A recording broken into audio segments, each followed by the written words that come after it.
There is a star 19,000 light-years from Earth that physics says should have collapsed under its own weight billions of years ago. It hasn't. Instead, it hangs in space like a wound that refuses to close, bleeding light and gas into the void at a rate that should have killed it long before humans ever looked up.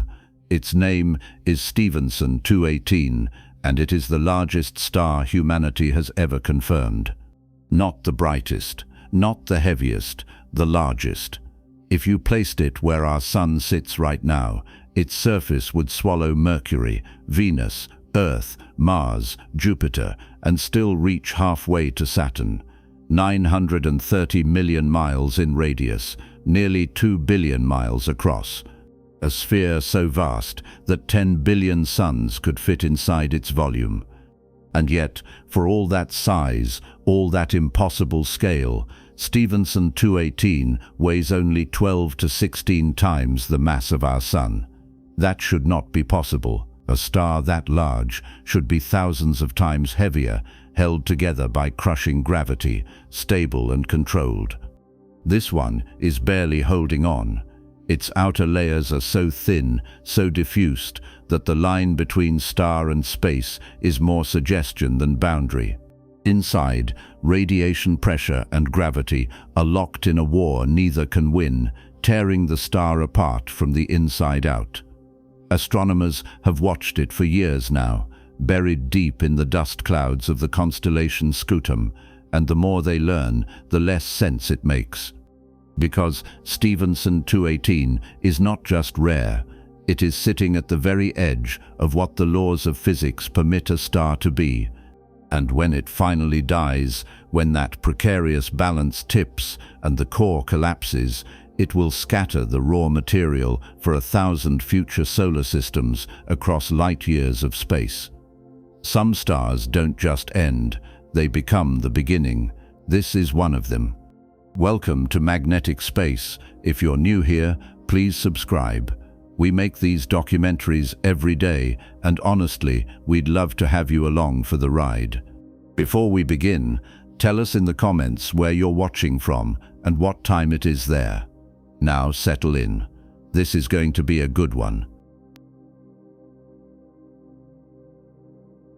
There are stars so large that if you tried to explain them to someone using only facts, they would assume you were lying. Stars so enormous that human intuition stops working entirely. You can say the numbers out loud, write them on paper, build scale models, and the brain still refuses to process them as real. For most of recorded history, we didn't know these objects existed. We couldn't. They were hidden from us, not by the limits of our telescopes alone, but by the architecture of the galaxy itself. Dust and distance and the sheer density of stars piled between us and them created a wall we couldn't see through. And then, slowly, over decades, we built new eyes. Eyes that could see heat instead of light.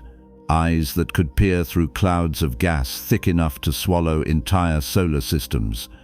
And when those eyes finally opened and turned toward a specific, unremarkable patch of sky in the constellation Scutum, they found something that should not have been possible. A star so large that 10 billion suns could fit inside it. A single object with a radius of 930 million miles. A hypergiant sitting 19,000 light-years away, wrapped in layers of dust so thick that visible light barely escapes, burning quietly in the dark while the rest of the universe went about its business. Its name is Stephenson 218, and for a long time nobody on Earth knew it was there. The idea that stars come in wildly different sizes is relatively new. For most of human history, stars were just points of light. Some were brighter, some were dimmer. But the assumption was that they were all roughly similar objects scattered at different distances.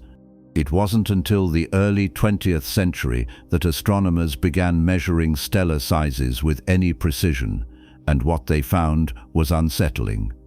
Stars varied by factors of hundreds. Some were smaller than Earth. Others were large enough to swallow Jupiter's orbit, and at the very top of the scale, sitting in a category so extreme that only a handful of examples were known, were the hypergiants. Stars so massive, so luminous, and so unstable that they lived fast and died violently, burning through their fuel in a few million years before detonating in supernovae that could briefly outshine entire galaxies. These were not common objects. They couldn't be. The conditions required to form a hypergiant are rare, and the lifetime of such a star is cosmically brief. By the time you spot one, it's already halfway to its grave. For decades, the largest known stars were objects like Betelgeuse, the red supergiant in Orion's shoulder, or Antares in Scorpius. Both are enormous by any reasonable standard. Betelgeuse has a radius roughly 700 times that of our Sun. If you dropped it where our Sun sits, its surface would extend past the orbit of Mars. That's big, that's unsettling, and for a long time, that was thought to be close to the upper limit. Then astronomers started looking harder. The problem with finding the largest stars in the galaxy is that the largest stars tend to live in the worst neighborhoods. They form in dense stellar clusters buried deep inside the spiral arms, regions choked with dust and gas left over from the same clouds that birthed the stars themselves. Visible light, the kind our eyes and most traditional telescopes are built to detect, doesn't make it through that dust. It gets scattered, absorbed, blocked entirely. You can aim the most powerful optical telescope ever built at a region known to contain hundreds of massive stars and see almost nothing. Just a faint smudge, maybe a handful of dim red points if you're lucky. For most of the 20th century, this meant that vast swathes of our own galaxy were effectively invisible. We knew they were there. We could infer their existence from gravitational effects, from radio emissions, from the motions of nearby stars. But we couldn't see inside. We were standing in a house with the lights off, feeling our way along the walls, trying to guess what the furniture looked like. Infrared astronomy changed that. Infrared light has longer wavelengths than visible light, which means it can slip through dust clouds that would stop shorter wavelengths cold. If you point an infrared telescope at a dust-choked region of the Milky Way, the dust becomes translucent. Suddenly, you're not looking at a wall anymore. You're looking through it, into the dense stellar nurseries and supergiant clusters that have been hiding there all along. The technology to do this effectively didn't exist until the late 20th century. Early infrared telescopes were limited by the atmosphere, which absorbs much of the infrared spectrum, and by detectors that were primitive compared to what we have today. But by the 1980s and 1990s, infrared surveys were becoming routine. Telescopes were being launched into space or placed on high mountain peaks where the atmosphere was thinner. Detector sensitivity improved, data processing got faster, and astronomers started systematically mapping the infrared sky, catalogue by catalogue, star by star, peeling back the veil one layer at a time. One of the regions that drew particular attention was the Scutum constellation, a small, faint grouping of stars near the plane of the Milky Way. Scutum sits in a crowded part of the sky, roughly in the direction of the galactic center, where the density of stars and dust reaches its peak. It's not a place casual stargazers spend much time. There are no bright stars, no famous deep sky objects visible to the naked eye. From Earth's perspective, it's just a dim patch of the summer sky, overshadowed by flashier neighbors like Sagittarius and Scorpius. But underneath that dimness, buried in the infrared glow that our eyes can't perceive, lies one of the richest concentrations of massive stars in the galaxy. The reason for this has to do with the Milky Way's structure. Our galaxy is a barred spiral, meaning it has a central bar-shaped region surrounded by spiral arms that wind outward like the grooves on a record. Scutum sits along the line of sight toward one of those arms, specifically the Scutum Centaurus arm, one of the galaxy's major spiral features. Spiral arms are where star formation happens. They're density waves, regions where gas and dust pile up as the galaxy rotates, triggering the collapse of molecular clouds into new stars. The most massive stars, the ones that will eventually become supergiants and hypergiants, form in these regions, and they don't wander far. By the time you're looking towards Scutum, you're staring through multiple layers of spiral arm structure, each one contributing its own population of young massive stars and its own blanket of obscuring dust. It's a mess, a beautiful, scientifically rich mess, but a mess nonetheless. And it's exactly the kind of place where something like Stephenson 218 could hide for millennia without anyone noticing.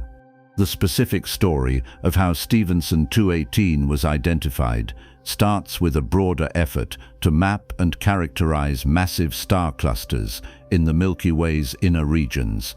Astronomers had known for years that certain patches of the infrared sky showed unusually high concentrations of red supergiants, the late-stage evolved forms of massive stars that have exhausted the hydrogen in their cores and swelled to enormous sizes.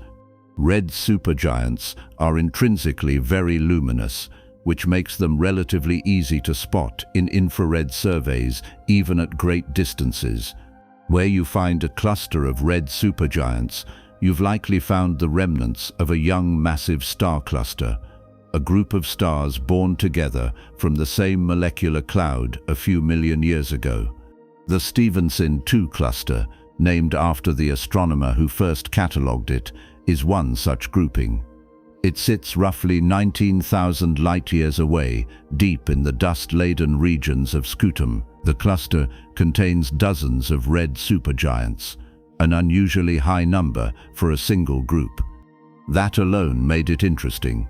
But what made it extraordinary was that one of its members, initially just another red dot in the infrared catalogue, turned out to be larger than almost anything else ever measured.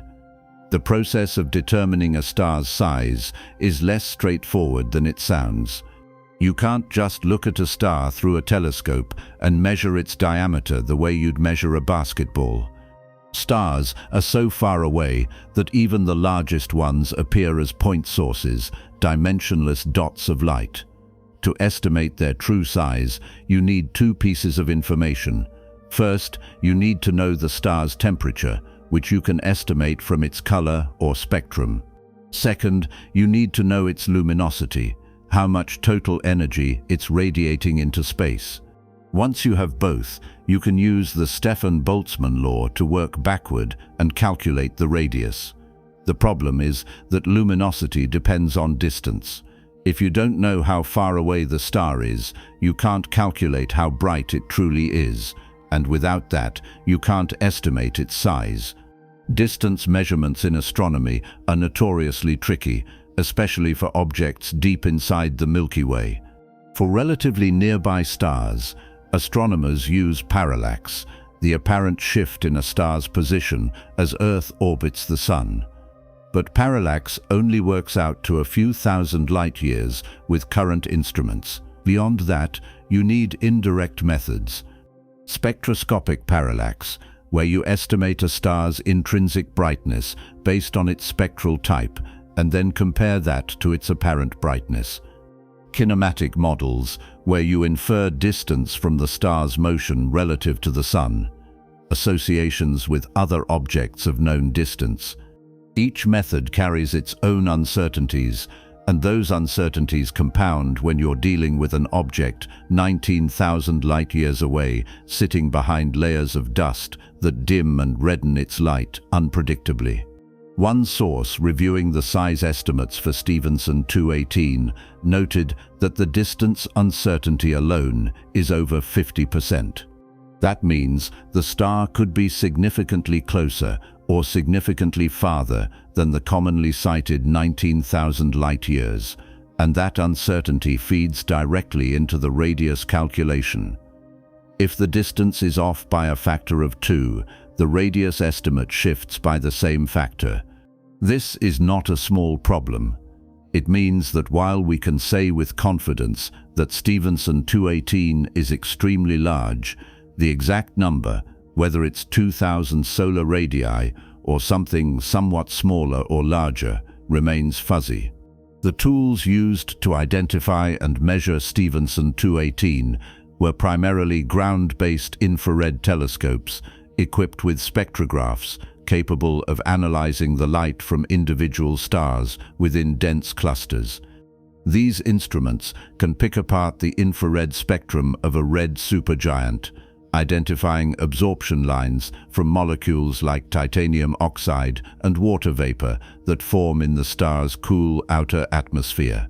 From those lines, astronomers can estimate the star's temperature, typically around 3,000 to 4,000 Kelvin for a red supergiant. Combine that with the star's apparent brightness, corrected as best as possible for the dimming effects of interstellar dust, and you can estimate the luminosity. For Stephenson 218, that luminosity is staggering. Estimates place it at hundreds of thousands of times more luminous than our Sun. Plug that into the radius equation and you get a number that breaks intuition. A star with a radius of roughly 2,000 times that of the Sun, a diameter of about 1.86 billion miles. A volume large enough to contain 10 billion suns, assuming you could somehow pack them in without triggering a cascade of nuclear fusion that would obliterate the entire structure instantly. For context, our Sun has a radius of about 432,000 miles. Earth orbits at an average distance of 93 million miles, just over 200 solar radii. If you replaced our Sun with Stephenson 218, the star's surface would extend far past Earth's orbit, far past Mars, past the asteroid belt, nearly out to where Saturn orbits. You could fit the entire inner solar system, from Mercury to the asteroid belt, inside this star's photosphere and still have room left over. Standing on Earth, if Earth could somehow survive in that scenario, you wouldn't see a sun in the sky. You'd see a sky that was the sun, a glowing red wall stretching across the entire horizon in every direction, filling half the visible universe with dim, angry light. The temperature at the surface of Stephenson 218 is relatively cool by stellar standards, somewhere around 3,000 Kelvin, which is why it glows red instead of white or blue. But cool is a relative term. 3,000 Kelvin is still hot enough to vaporize any known material instantly. It's just cool compared to a star like our Sun, which has a surface temperature closer to 6,000 Kelvin. The fact that Stephenson 218 can sustain such a low surface temperature while remaining so luminous is entirely due to its size. Luminosity scales with both temperature and surface area. A cooler star with an enormous surface can still pump out more total energy than a hotter star that's much smaller. Stephenson 218 is the extreme end of that trade-off. It's a star that has sacrificed temperature for sheer scale, ballooning outward to a size where even its relatively cool surface radiates an almost incomprehensible amount of power into space. The discovery of Stephenson 218 didn't happen in a single dramatic moment. There was no press conference, no headlines announcing that the largest star in the universe had been found. Instead, it emerged gradually from the data as astronomers cross-referenced infrared catalogues, refined distance estimates, and compared the properties of red supergiants across multiple clusters. At some point, someone ran the numbers on this particular star in the Stephenson 2 cluster and realized the radius estimate was unusually high, higher than Betelgeuse, higher than VY Canis Majoris, another famous contender for the largest star title, high enough that it started showing up in top 10 lists and popular science articles as a genuine record holder. For a time, Stephenson 218 held the crown. It was cited in videos, articles, and documentaries as the largest known star in the galaxy, perhaps in the universe. The line that you could fit 10 billion suns inside it became a recurring soundbite, repeated across YouTube explainers and science channels, a number so absurd that it functioned more as poetry than as data. But the story didn't end cleanly. As more observations accumulated and as measurement techniques improved, other candidates emerged. Some earlier size estimates were revised downward. New stars were discovered in other distant clusters, some with radius estimates that rivaled or exceeded Stephenson 218, depending on whose measurements you trusted. The title of largest known star became less a fixed fact and more a moving target, shifting from one object to another as uncertainties were recalculated and new data came in. Stephenson 218 remains one of the largest known stars, firmly in the top tier of extreme objects. But the clean narrative of discovery, the idea that we found the single largest star and can point to it with confidence, is not quite accurate. What we found is a class of objects, hypergiants and extreme red supergiants, sitting at the edge of what stellar physics allows. Stephenson 218 is a member of that class. Whether it's the absolute largest is a question that depends on uncertainties we haven't fully resolved. What makes this discovery meaningful isn't just the size, it's what the existence of such an object tells us about the universe. Stars like Stephenson 218 should be rare. They represent an extreme endpoint of stellar evolution, a configuration that can only exist under very specific conditions and only for a brief period of time. The fact that we can find them at all, that we can point an infrared telescope at a dusty patch of sky 19,000 light-years away and resolve individual stars within a cluster that contains not just one, but dozens of massive evolved objects, is a testament to how far observational astronomy has come in the last few decades. 50 years ago, this star was invisible to us, not because it wasn't there, but because we didn't have the tools to see it. We were standing in the dark, guessing at shapes. Now we have infrared eyes, spectrographs that can taste the chemistry of a star's atmosphere from across the galaxy. Distance measurement techniques refined to the point where we can map the three-dimensional structure of stellar populations tens of thousands of light-years away. And what we're finding over and over is that the universe is stranger and more extreme than the models predicted. There are stars larger than we thought possible, galaxies forming earlier than they should, black holes heavier than the equations allow. Every time we build a better telescope, we find something sitting just past the edge of what we thought we understood. Stephenson 218 is one of those things. A star so large that it bends the rules, sitting in a cluster so dense and so distant that it took decades of technological progress just to confirm it was there. And now that we've seen it, now that we've measured it and catalogued it and tried to fit it into our models of how stars work, we're left with a different problem. Not how we found it. That question has been answered. The new question is harder. How does a star get that big in the first place? And more importantly, why doesn't it tear itself apart? Here's something nobody tells you about stars. We assume size and mass go together. Big things weigh more, small things weigh less. It's a rule so basic that children learn it before they learn to tie their shoes. A bowling ball is heavier than a basketball. An elephant is heavier than a dog. The biggest thing in the room is probably also the heaviest thing in the room.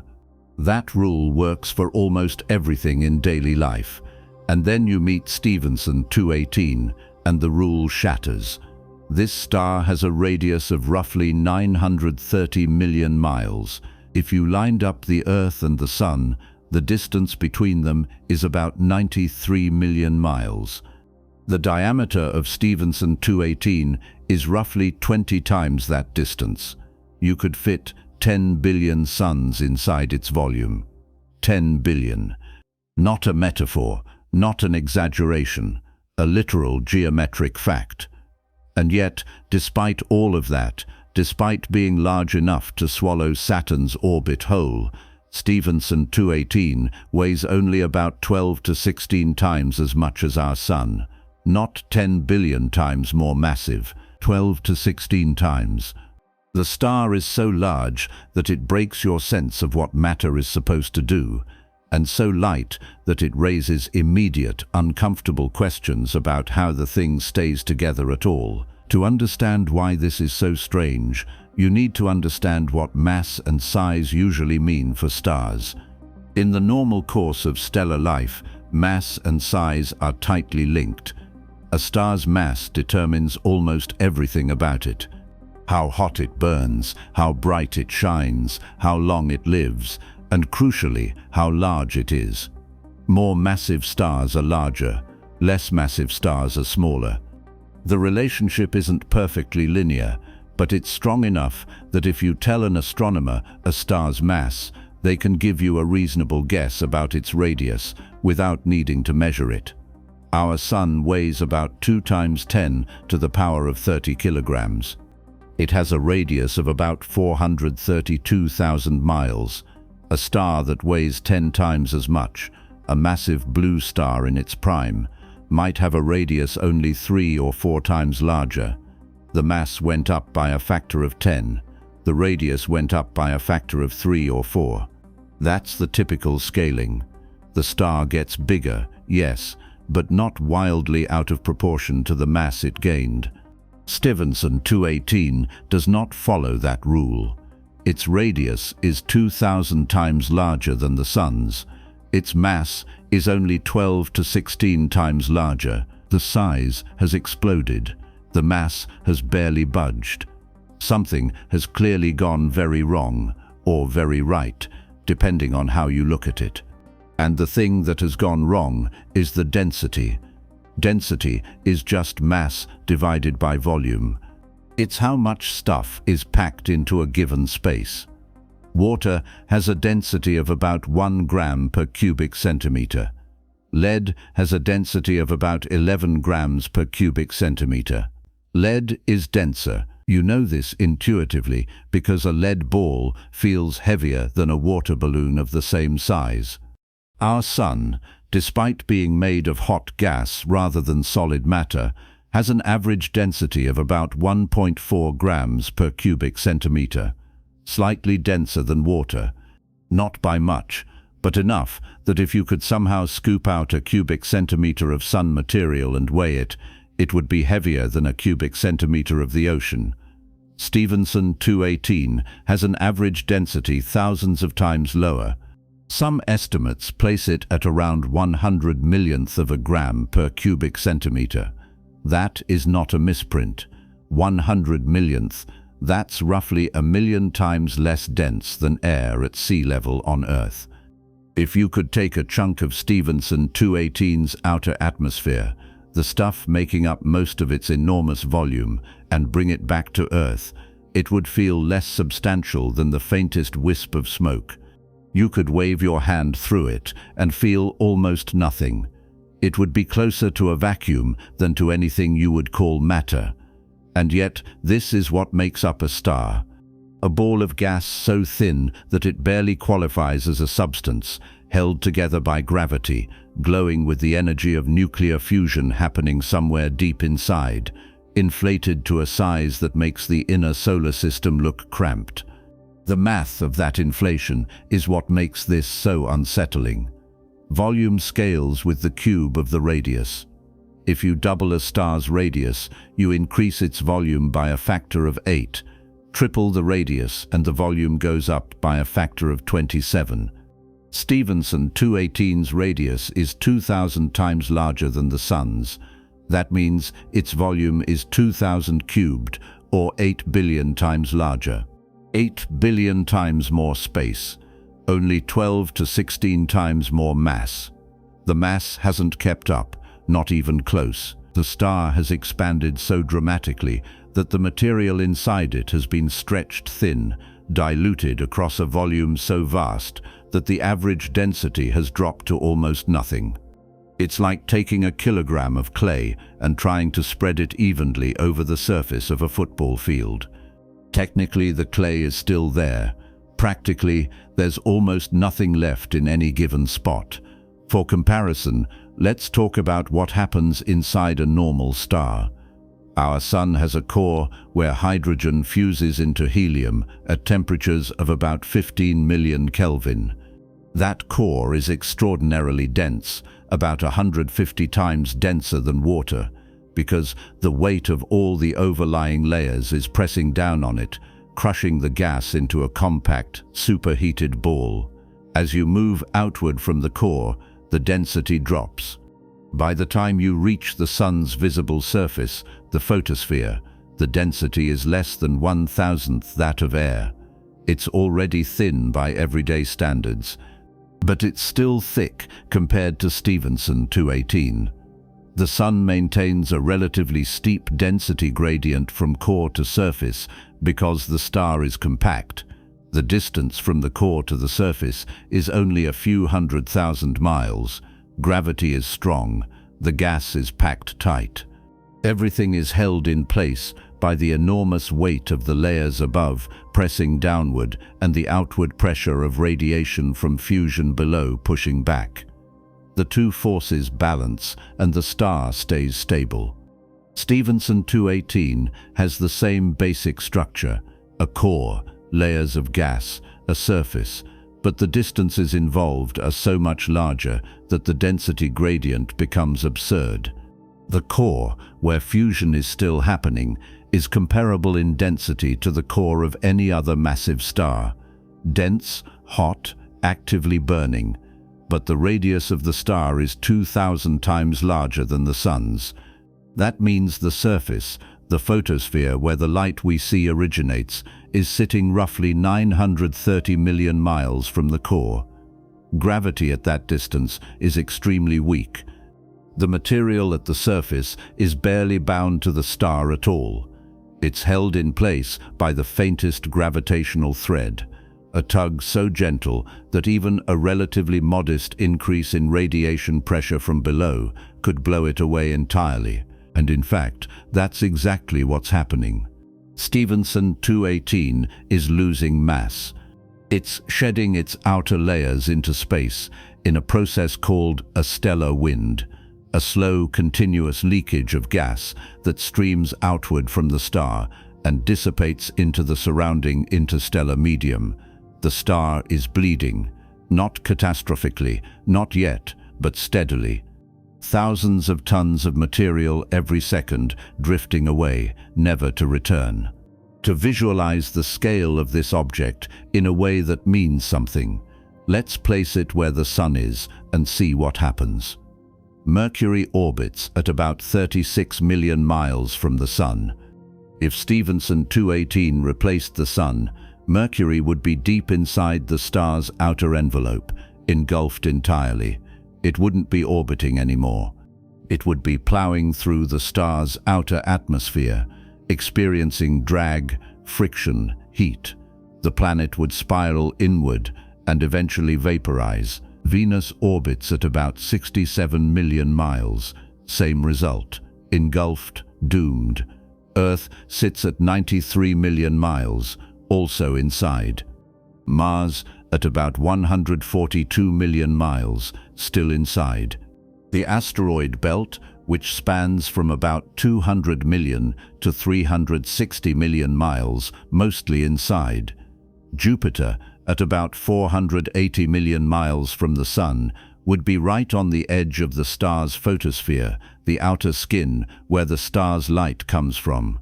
Saturn, at roughly 890 million miles, would sit just outside the star's surface, orbiting in the thin halo of gas that the star is actively losing to space. Uranus and Neptune, much farther out, would finally be in clear space, but even they would be bathed in the glow of a star so enormous that it would fill half the sky from their vantage point.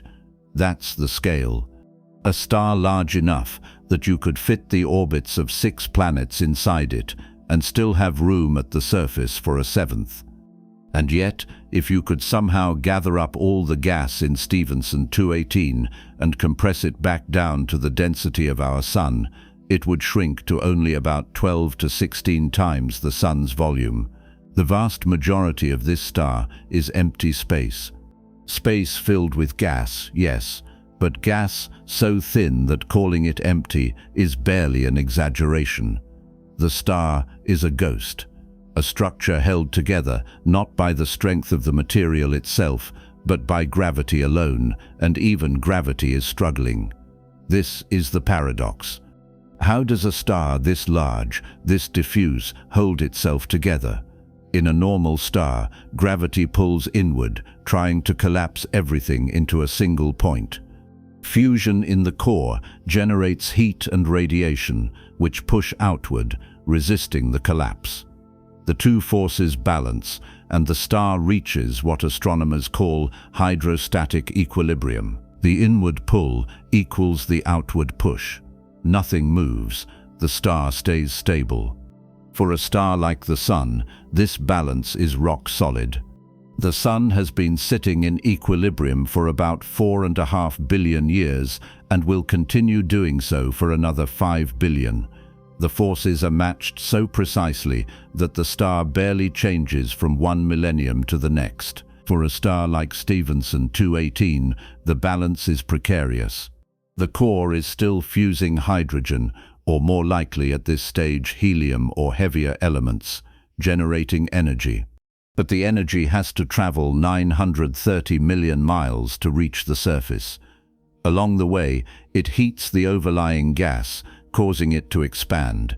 The expansion reduces the density. The reduced density weakens gravity's grip. The weaker gravity allows the gas to expand further. It's a feedback loop. The star inflates. The more it inflates, the weaker the forces holding it together become. At some point, the outward pressure from radiation and the inward pull of gravity reach a new equilibrium, but it's a fragile one. Any disturbance, any fluctuation in the core's energy output, any shift in the opacity of the outer layers, and the balance tips. The star either contracts or expands further, oscillating like a spring that's been stretched too far. In fact, many red supergiants and hypergiants are known to be variable. Their brightness fluctuates over periods of months or years as the outer layers expand and contract, pulsing in and out like a slow heartbeat. Stephenson 218 is likely doing the same thing, though at this distance and with this much dust in the way, detecting those variations is difficult. The point is that the star is not sitting still. It's restless, unstable, held together by the thinnest margin. And the fact that it exists at all in this state is a sign that it's near the end. Stars don't start out this way, they end up this way. A star is born from a collapsing cloud of gas. If the cloud is massive enough, the core ignites, fusion begins, and the star settles into a stable phase called the main sequence. For a star with 12 to 16 times the mass of the Sun, that main sequence phase lasts only a few million years. Massive stars burn hot and fast. They consume their hydrogen fuel at a furious rate, shining brilliantly, living briefly. When the hydrogen in the core runs out, the core contracts. The contraction heats the core further until it's hot enough to fuse helium into carbon and oxygen. The energy released by helium fusion pushes the outer layers outward. The star swells, becoming a red supergiant. The surface cools as it expands, which is why the star turns red. But the total luminosity increases because the surface area has grown so dramatically. The star becomes hundreds of thousands of times more luminous than the Sun, even though the surface is cooler. This is the phase Stephenson 218 is in right now. It has exhausted the hydrogen in its core, possibly exhausted the helium as well, and is now fusing heavier elements in layers around an inert core of carbon and oxygen, or possibly neon and magnesium if it's progressed even further. Each successive stage of fusion produces less energy and lasts for a shorter time. Hydrogen fusion can sustain a massive star for millions of years. Helium fusion lasts a few 100,000 years. Carbon fusion lasts a few thousand years. Oxygen fusion lasts about a year. Silicon fusion, the final stage before the core collapses, lasts a matter of days. The star is sprinting toward its death, burning through element after element, puffing up its outer layers as it goes, shedding mass in desperation, trying to balance forces that are increasingly impossible to balance. The result is an object like Stephenson 218, a star so large and so tenuous that it seems impossible, held together by a combination of gravity and radiation pressure that could tip in either direction at any moment. The density paradox raises immediate questions. If the outer layers are so loosely bound, why don't they just float away? The answer is that they are floating away. Stellar winds are stripping material from the surface continuously. The star is losing mass at a rate that would be catastrophic for a smaller, longer-lived star. But Stephenson 218 doesn't have time to care. It's already dying. The mass loss is just part of the process. Another question: if the gas is this thin, how does fusion energy reach the surface? In a normal star, energy produced in the core is transported outward by radiation and convection. Photons bounce around inside the star, getting absorbed and re-emitted by atoms, slowly working their way outward. In the densest parts of the star, it can take hundreds of thousands of years for a photon produced in the core to reach the surface. In a star as large and diffuse as Stephenson 218, the outer layers are so thin that radiation passes through them relatively easily. Convection, the bulk motion of hot gas rising and cool gas sinking, becomes the dominant transport mechanism. Huge convective cells, each one potentially larger than the entire Sun, churn through the star's outer envelope, carrying heat from the deeper layers to the surface. The star is less a static object and more a slow boil, a cauldron of gas stirred by its own heat. The comparison to 10 billion suns is useful, but also misleading. When we say you could fit 10 billion suns inside Stephenson 218, we're talking about volume, not mass. Volume is just geometry. You could also fit 10 billion suns inside a sufficiently large empty sphere if you had the patience and a mechanism to prevent them from collapsing into a black hole. The point isn't that the star contains that much matter. It's that the star occupies that much space. The two concepts, volume and mass, have been decoupled in a way that doesn't happen for solid objects. A car that's twice as big as another car weighs roughly twice as much. A star that's 2,000 times as big as another star weighs only 12 to 16 times as much. The mismatch is so extreme that it forces you to rethink what a star actually is. It's not a thing. It's a process. A region of space where gravity has managed to collect enough gas to trigger fusion, and where the energy from that fusion has inflated the gas into a temporary structure that we call a star. The structure is real, the light is real, the heat is real, but the solidity is an illusion. There is no surface in the way a planet has a surface. There is no boundary where the star ends and space begins. There's only a gradient, a slow fading from something to nothing, and we've arbitrarily drawn a line somewhere in that gradient and called it the photosphere. One of the strangest implications of this low density is that if you could somehow survive the heat and radiation, you could in theory fall through the outer layers of Stephenson 218 for weeks without noticing you'd entered a star. The gas would be so thin that it would offer almost no resistance. You'd be falling through a glowing fog, warm at first, then hot, then unbearably hot as you descended toward the deeper layers where the density finally starts to climb. By the time you reached a depth where the gas was thick enough to slow you down, you'd already be deep inside the star, far past the point where the temperature and radiation would have vaporized you. The outer envelope, that enormous volume that makes up most of the star's size, is more like an extended atmosphere than a solid object. It's there, it's real, but it's not substantial. It's a halo of gas, held in place by the faintest gravitational whisper, waiting for the core to finish its final rounds of fusion, so it can finally drift away into space for good. The density paradox isn't just a curiosity, it's a clue. It tells us that stars like Stephenson 218 sit at the absolute edge of what stellar physics allows. Any larger, and the outer layers would be so weakly bound that the slightest disturbance would blow them away entirely. Any more luminous, and the radiation pressure from below would exceed gravity's ability to hold the star together. There is a theoretical limit, called the Eddington limit, where radiation pressure becomes so strong that it starts pushing matter outward faster than gravity can pull it back in. Stars that exceed the Eddington limit don't stay stars for long.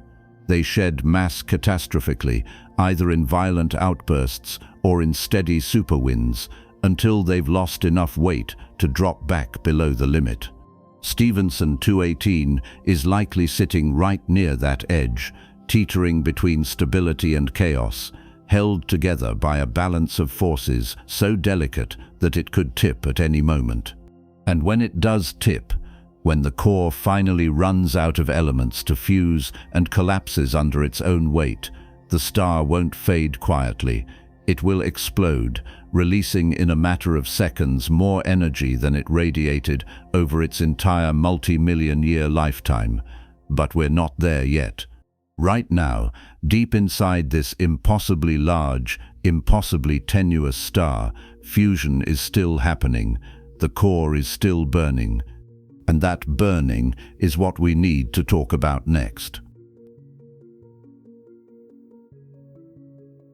The burning question, and it is literally a burning question, is where all that light comes from. Stephenson 218 radiates roughly 440,000 times more energy than our Sun, every second, not every hour, not every day. Every single second, this star is pumping out energy at a rate that seems almost wasteful. And that energy has to come from somewhere. Stars don't run on magic. They run on fusion, the process of smashing atomic nuclei together so hard that they stick, releasing energy in the process. That's the engine. That's what keeps a star shining. And for a star like Stephenson 218, the engine is running at full throttle, burning through fuel at a pace that would make our Sun look like a candle by comparison. To understand what's happening inside this hypergiant, you first need to understand what happens inside a normal star. Our Sun is a useful baseline because we've studied it in extraordinary detail. The Sun generates energy through a process called nuclear fusion, specifically the fusion of hydrogen into helium. At the core of the Sun, temperatures reach about 15 million Kelvin.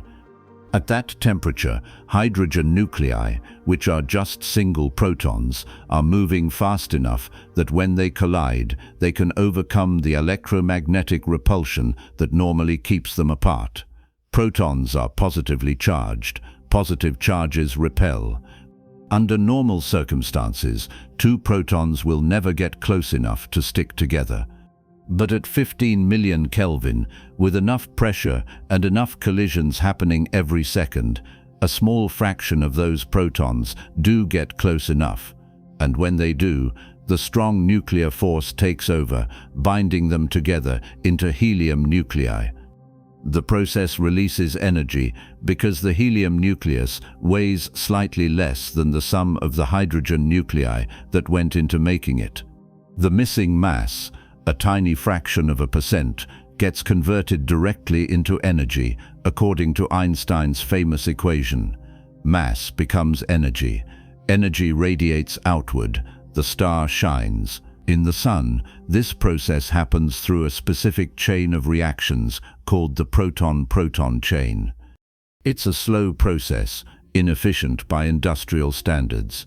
The Sun converts about 600 million tons of hydrogen into helium every second, and in the process it loses about 4 million tons of mass, converted entirely into energy. That energy output, 3.8 times 10 to the power of 26 watts, is what lights up the Earth, warms the oceans, drives the weather, and makes life possible. The Sun has been doing this for 4.5 billion years, and it will keep doing it for another 5 billion. It's steady, it's reliable, it's a model of stellar stability. Stephenson 218 is not running on the proton-proton chain. It can't. The proton-proton chain is too slow. It works fine for a star like the Sun, where the core temperature is 15 million Kelvin and the pressure is high but not extreme.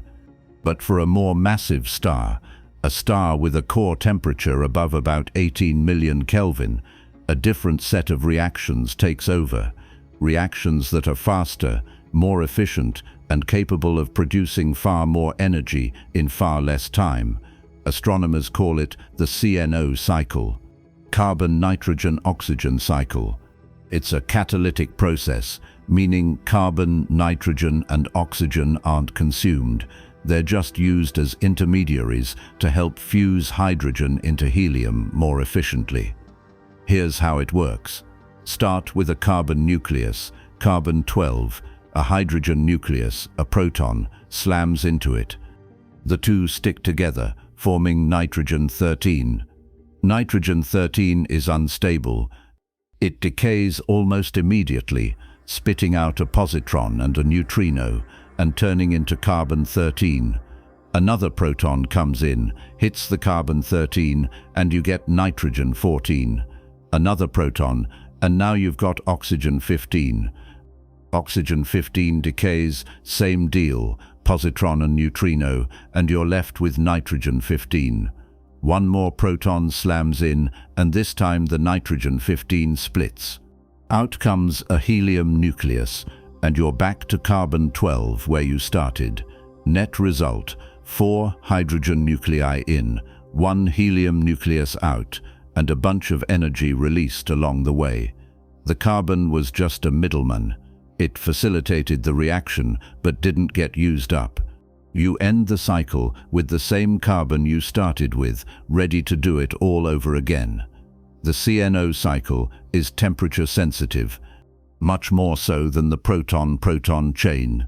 At 15 million Kelvin, the temperature in the Sun's core, the CNO cycle contributes only about 1% of the Sun's total energy output. The proton-proton chain dominates.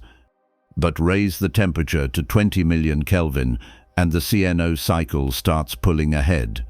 At 30 million Kelvin, the CNO cycle is producing 10 times more energy than the proton-proton chain.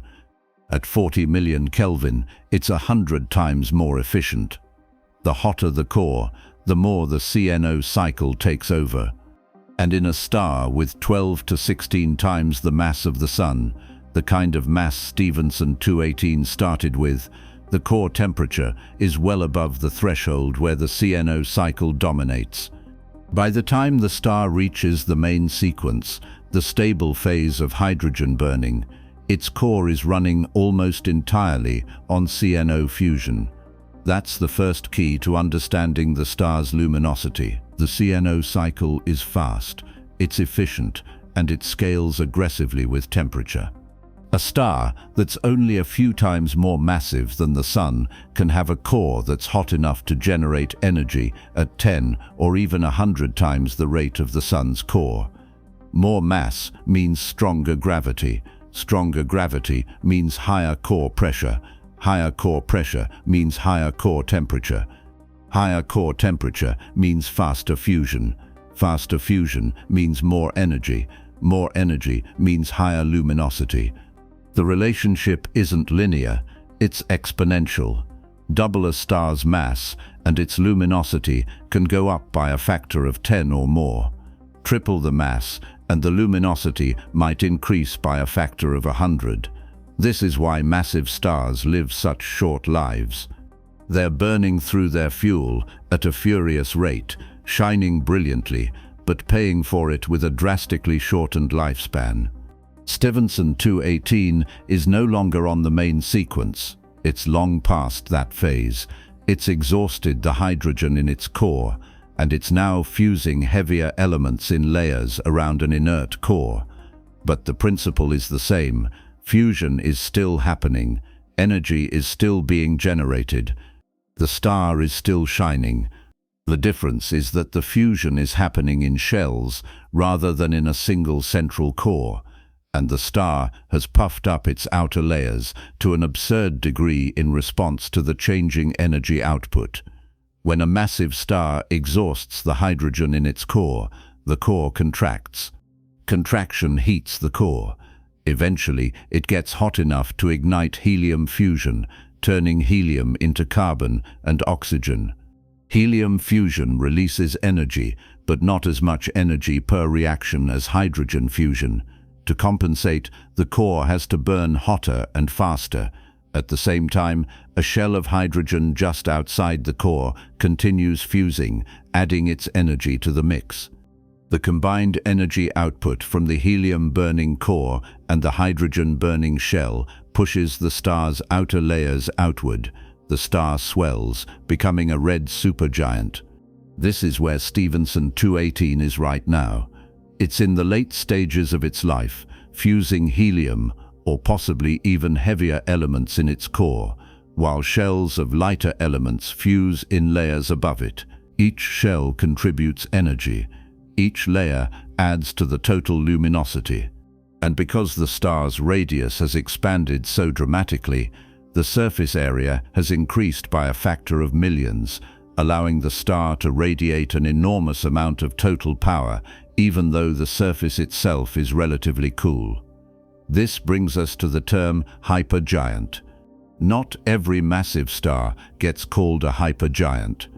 Most are classified as supergiants, a broad category that includes stars like Betelgeuse, Rigel, and Antares. Supergiants are large, luminous, and evolved. They're in the late stages of their lives, having exhausted the hydrogen in their cores and expanded into red or blue giants depending on their temperature. But hypergiants are a step beyond. They're the most extreme, the most luminous, the most unstable. There's no hard cutoff, no precise line where a supergiant becomes a hypergiant. It's more of a qualitative distinction based on a combination of luminosity, mass loss, and atmospheric behavior. If a star is luminous enough, unstable enough, and shedding mass fast enough, astronomers start calling it a hypergiant. Stephenson 218 fits the bill. Its luminosity, 440,000 times that of the Sun, places it firmly in hypergiant territory. For context, Betelgeuse, one of the most famous red supergiants in the sky, has a luminosity of around 100,000 solar luminosities. Impressive, but still only about a quarter of what Stephenson 218 is putting out. The exact boundary between supergiant and hypergiant is fuzzy, but luminosity is the key factor. Push a star's energy output high enough, and it starts behaving in ways that ordinary supergiants don't. One of those behaviors is extreme mass loss. Hypergiants shed material at rates that would be catastrophic for smaller stars. Stephenson 218 is losing mass through a stellar wind, a continuous stream of gas flowing outward from the star's surface into space. The wind is driven by radiation pressure, the outward push of photons produced in the star's core and radiated from its surface. Every photon carries momentum. When a photon is absorbed by an atom in the star's outer atmosphere, it transfers that momentum to the atom, giving it a little kick outward. In a normal star, this effect is negligible. Gravity is strong enough to hold the atmosphere in place despite the radiation pressure. But in a hypergiant, the radiation pressure is so intense and the gravity at the surface is so weak because the surface is so far from the core that the two forces are nearly balanced. The slightest perturbation, the slightest increase in luminosity or decrease in surface gravity, and material starts flowing outward. The star bleeds, it can't help it. The energy it's generating is so extreme that it's literally blowing itself apart, one atom at a time. The mass loss rate for a star like Stephenson 218 is estimated to be somewhere around 1/10,000th of a solar mass per year. That might not sound like much. Expressed that way, it sounds almost negligible. But scale it up. 1/10,000th of a solar mass is about 2 times 10 to the power of 26 kilograms per year. That's roughly the mass of the Earth's moon being shed into space every few centuries. Over the course of 1,000,000 years, the star could lose a significant fraction of its total mass just from this slow, steady leakage. And that's assuming the mass loss rate stays constant, which it probably doesn't. Hypergiants are known to be variable. Their luminosity fluctuates. Their mass loss rates spike and drop. They go through periods of relative calm, followed by violent outbursts where they shed enormous amounts of material in a short time. Stephenson 218 is likely doing the same thing, though at this distance and with this much dust in the way, tracking those variations in real time is difficult. Now let's talk about energy transport. Fusion happens in the core. The light we see comes from the surface. Somehow, the energy produced in the core has to make its way outward.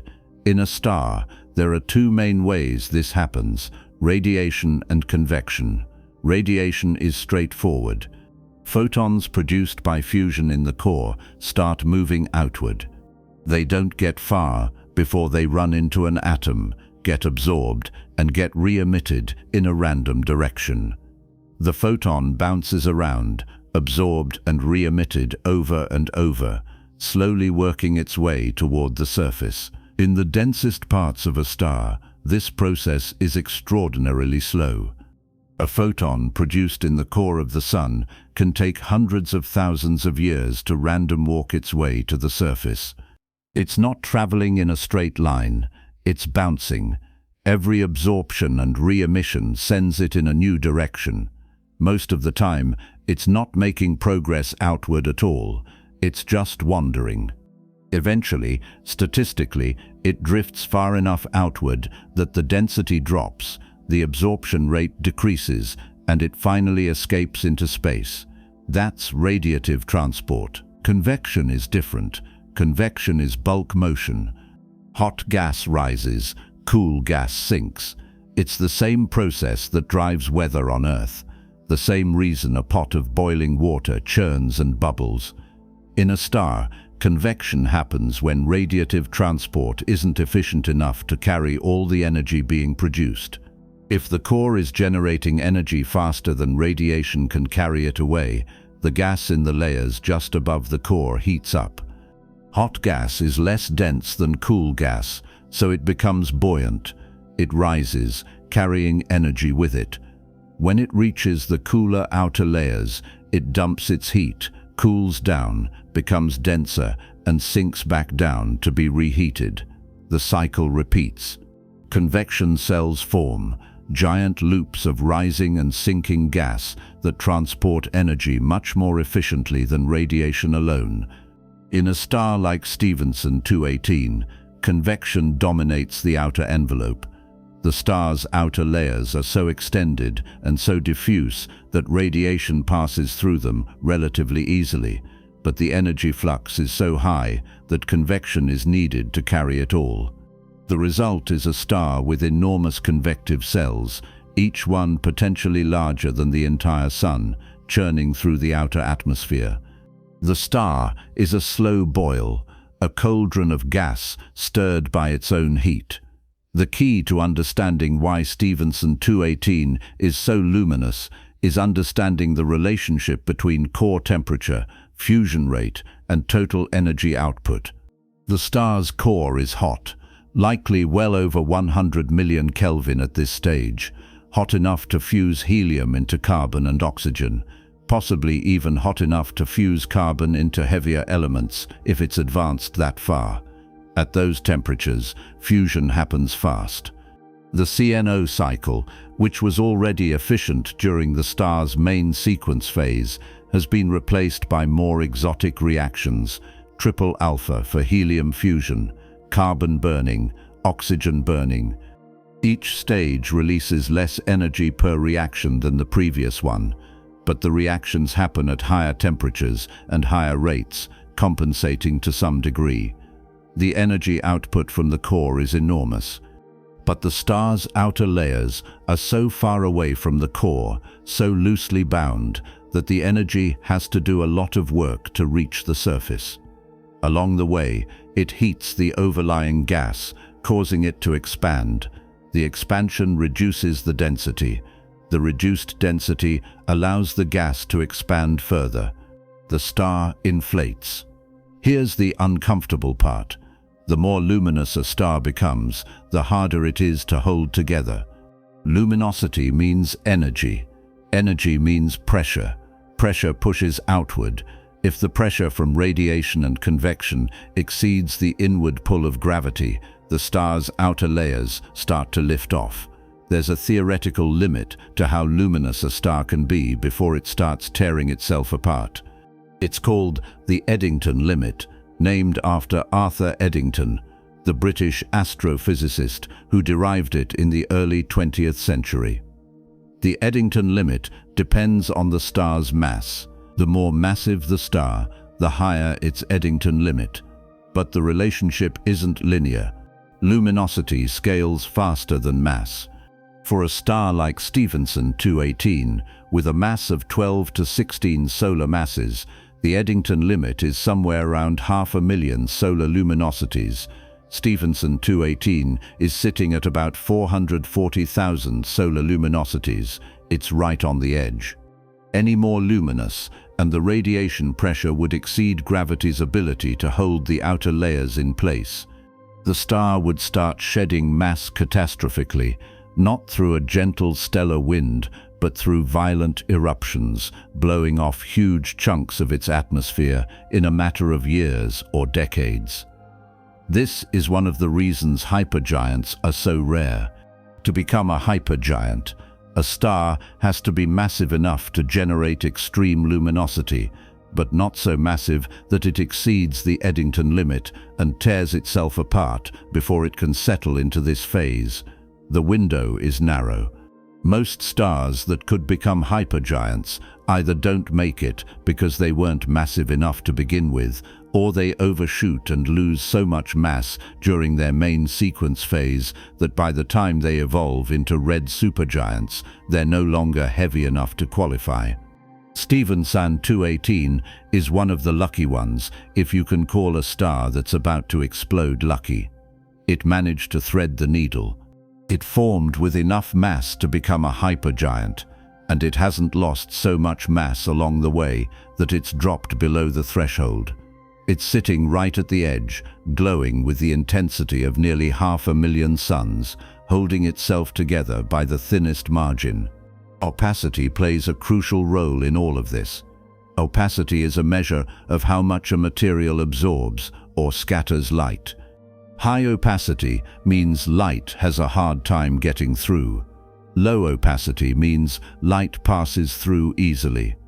In the outer layers of a cool star like Stephenson 218, opacity is high.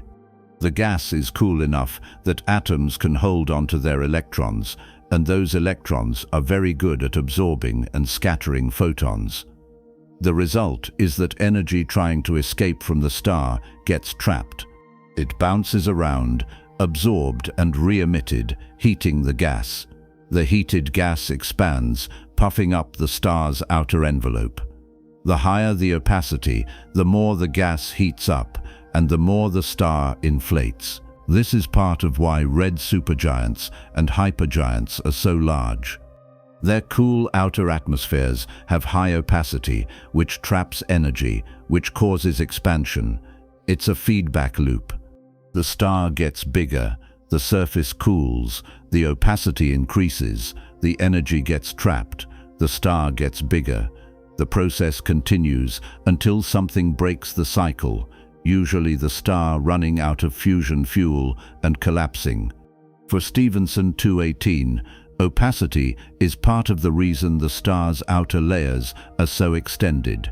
The energy being produced in the core is enormous, but it's having a hard time escaping through the thick, cool, opaque outer envelope. The energy piles up, heating the gas, driving convection, pushing the layers outward. The star is essentially choking on its own luminosity, unable to radiate the energy fast enough, forced to expand to accommodate the trapped heat. The expansion reduces the surface gravity, which weakens the star's ability to hold itself together, which makes the mass loss worse, which reduces the mass, which changes the structure, which affects the fusion rate, which changes the luminosity. Everything is connected. Everything feeds back on everything else. The star is a system in constant flux, balanced precariously between forces that are almost but not quite in equilibrium. The consequences of this extreme luminosity are visible in the star's behavior. Hypergiants are unstable. They vary in brightness, sometimes by significant amounts. They shed mass in winds and outbursts. Their spectra show evidence of complex atmospheric chemistry, with molecules forming and dissociating in the cool outer layers, absorption lines shifting as material flows outward, emission lines appearing from shells of gas that have already been ejected and are glowing in the star's intense radiation field. The star is not a static object. It's a dynamic, chaotic, constantly evolving system. And it's running out of time. The fusion reactions in the core are burning through progressively heavier elements, each stage producing less energy and lasting for a shorter period. Hydrogen fusion lasted millions of years. Helium fusion lasts hundreds of thousands of years. Carbon fusion lasts thousands of years. Oxygen fusion lasts about a year. Silicon fusion, the final stage, lasts days. The star is accelerating toward its end, burning faster and brighter as the core runs through its last reserves of nuclear fuel. What's remarkable is that despite this instability, despite the extreme conditions, despite the fact that the star is barely holding itself together, it's still shining, still pumping out energy at a rate that dwarfs anything our sun could ever achieve. The engine is still running. The fusion reactions are still happening. The photons are still streaming outward, carrying energy into space, lighting up the surrounding region, ionizing gas clouds, warming dust, making their slow journey across 19,000 light-years of empty space until a few of them finally arrive at Earth and get detected by an infrared telescope.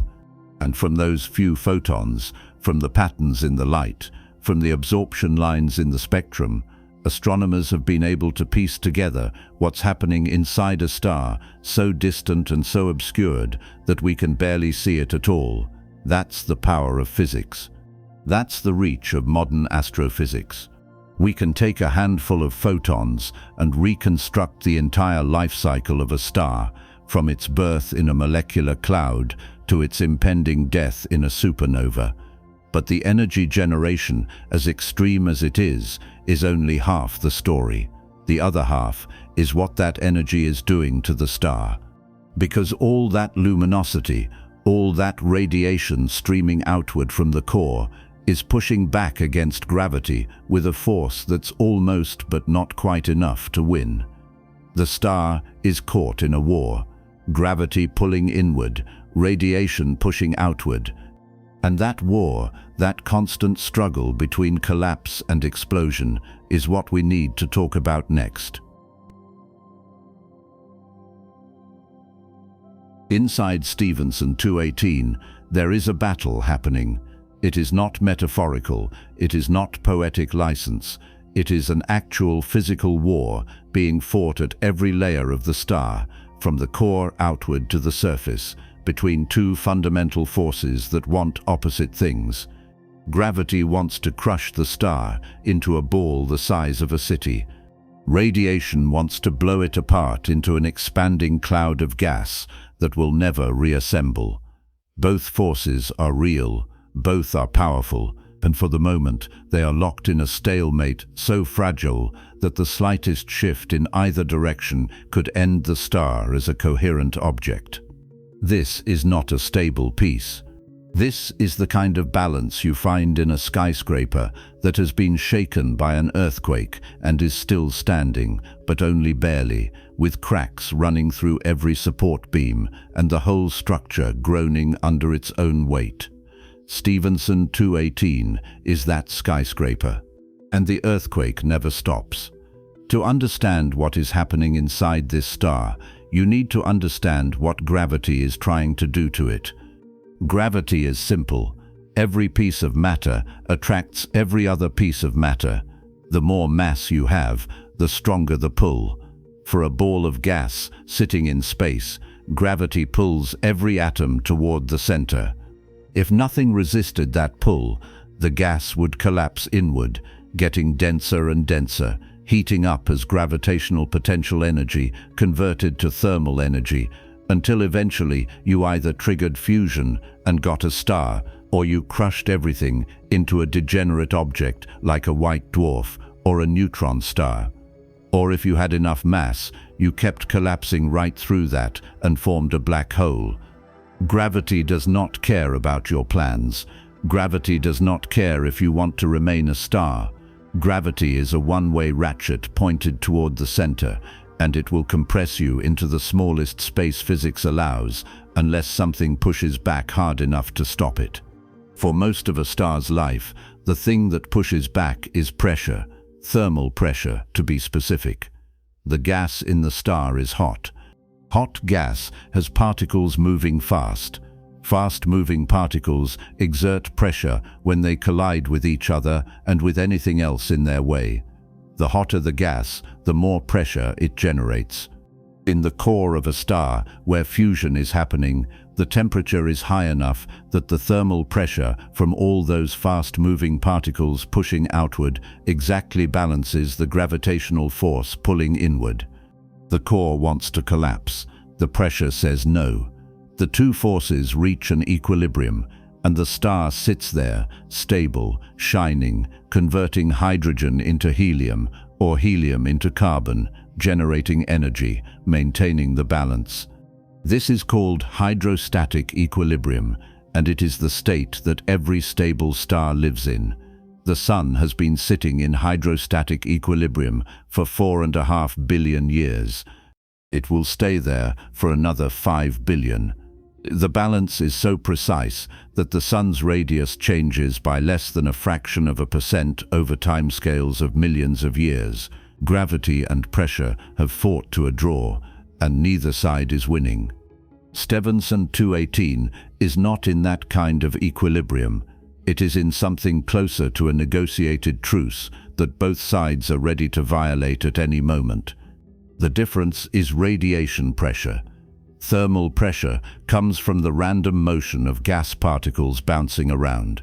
Radiation pressure comes from photons. Photons carry momentum. When a photon is absorbed by an atom, it transfers that momentum to the atom, giving it a kick. In a dim, low-mass star, this effect is negligible. The photons streaming outward from the core do exert a small outward push, but it is so tiny compared to thermal pressure and gravity that you can ignore it entirely in most calculations. In a massive, luminous star, you cannot ignore it. The radiation pressure becomes a significant, sometimes dominant force. And in a hypergiant like Stephenson 218, radiation pressure is strong enough that it is doing a substantial fraction of the work, holding the star up against gravity. That changes everything. Here is the key difference. Thermal pressure scales with temperature and density. If the core contracts, it heats up, the thermal pressure increases, and the contraction stops. If the core expands, it cools down, the thermal pressure decreases, and gravity pulls it back in. Thermal pressure is self-regulating. It acts like a thermostat, automatically adjusting to keep the star in balance. Radiation pressure does not work that way. Radiation pressure scales with luminosity, and luminosity scales with the fusion rate, and the fusion rate scales aggressively with temperature. If the core gets a little hotter, fusion speeds up, luminosity goes up, radiation pressure increases. That increased radiation pressure can push the overlying layers outward, reducing the pressure on the core, which allows the core to expand slightly, which cools it down, which slows the fusion rate, which drops the luminosity, which reduces the radiation pressure, and gravity starts pulling things back in. The system oscillates. It hunts for an equilibrium, but instead of settling into a clean, stable state like the sun does, it wobbles. It overshoots, it pulses. This is why massive stars are often variable. They are not sitting in a static balance.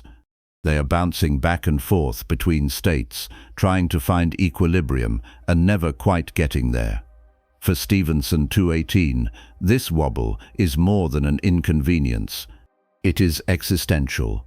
The star is so luminous that the radiation pressure in its outer layers is nearly equal to the gravitational force holding those layers in place. Nearly equal, not quite. If radiation pressure exceeded gravity, the outer layers would accelerate outward and escape. The star would blow itself apart. If gravity were significantly stronger than radiation pressure, the layers would be stable, held firmly in place, and the star would not be shedding mass at the catastrophic rates we observe. But Stephenson 218 is sitting right on the edge. The radiation pressure is just barely less than gravity. The outer layers are bound to the star, but only loosely. They are held in place by the weakest possible tether, and any disturbance, any fluctuation in luminosity, any increase in the opacity of the gas that traps more radiation and heats the layers further, could tip the balance and start blowing material off into space. The mathematical formalization of this limit is called the Eddington limit, named after Arthur Eddington, who worked it out in the early 20th century.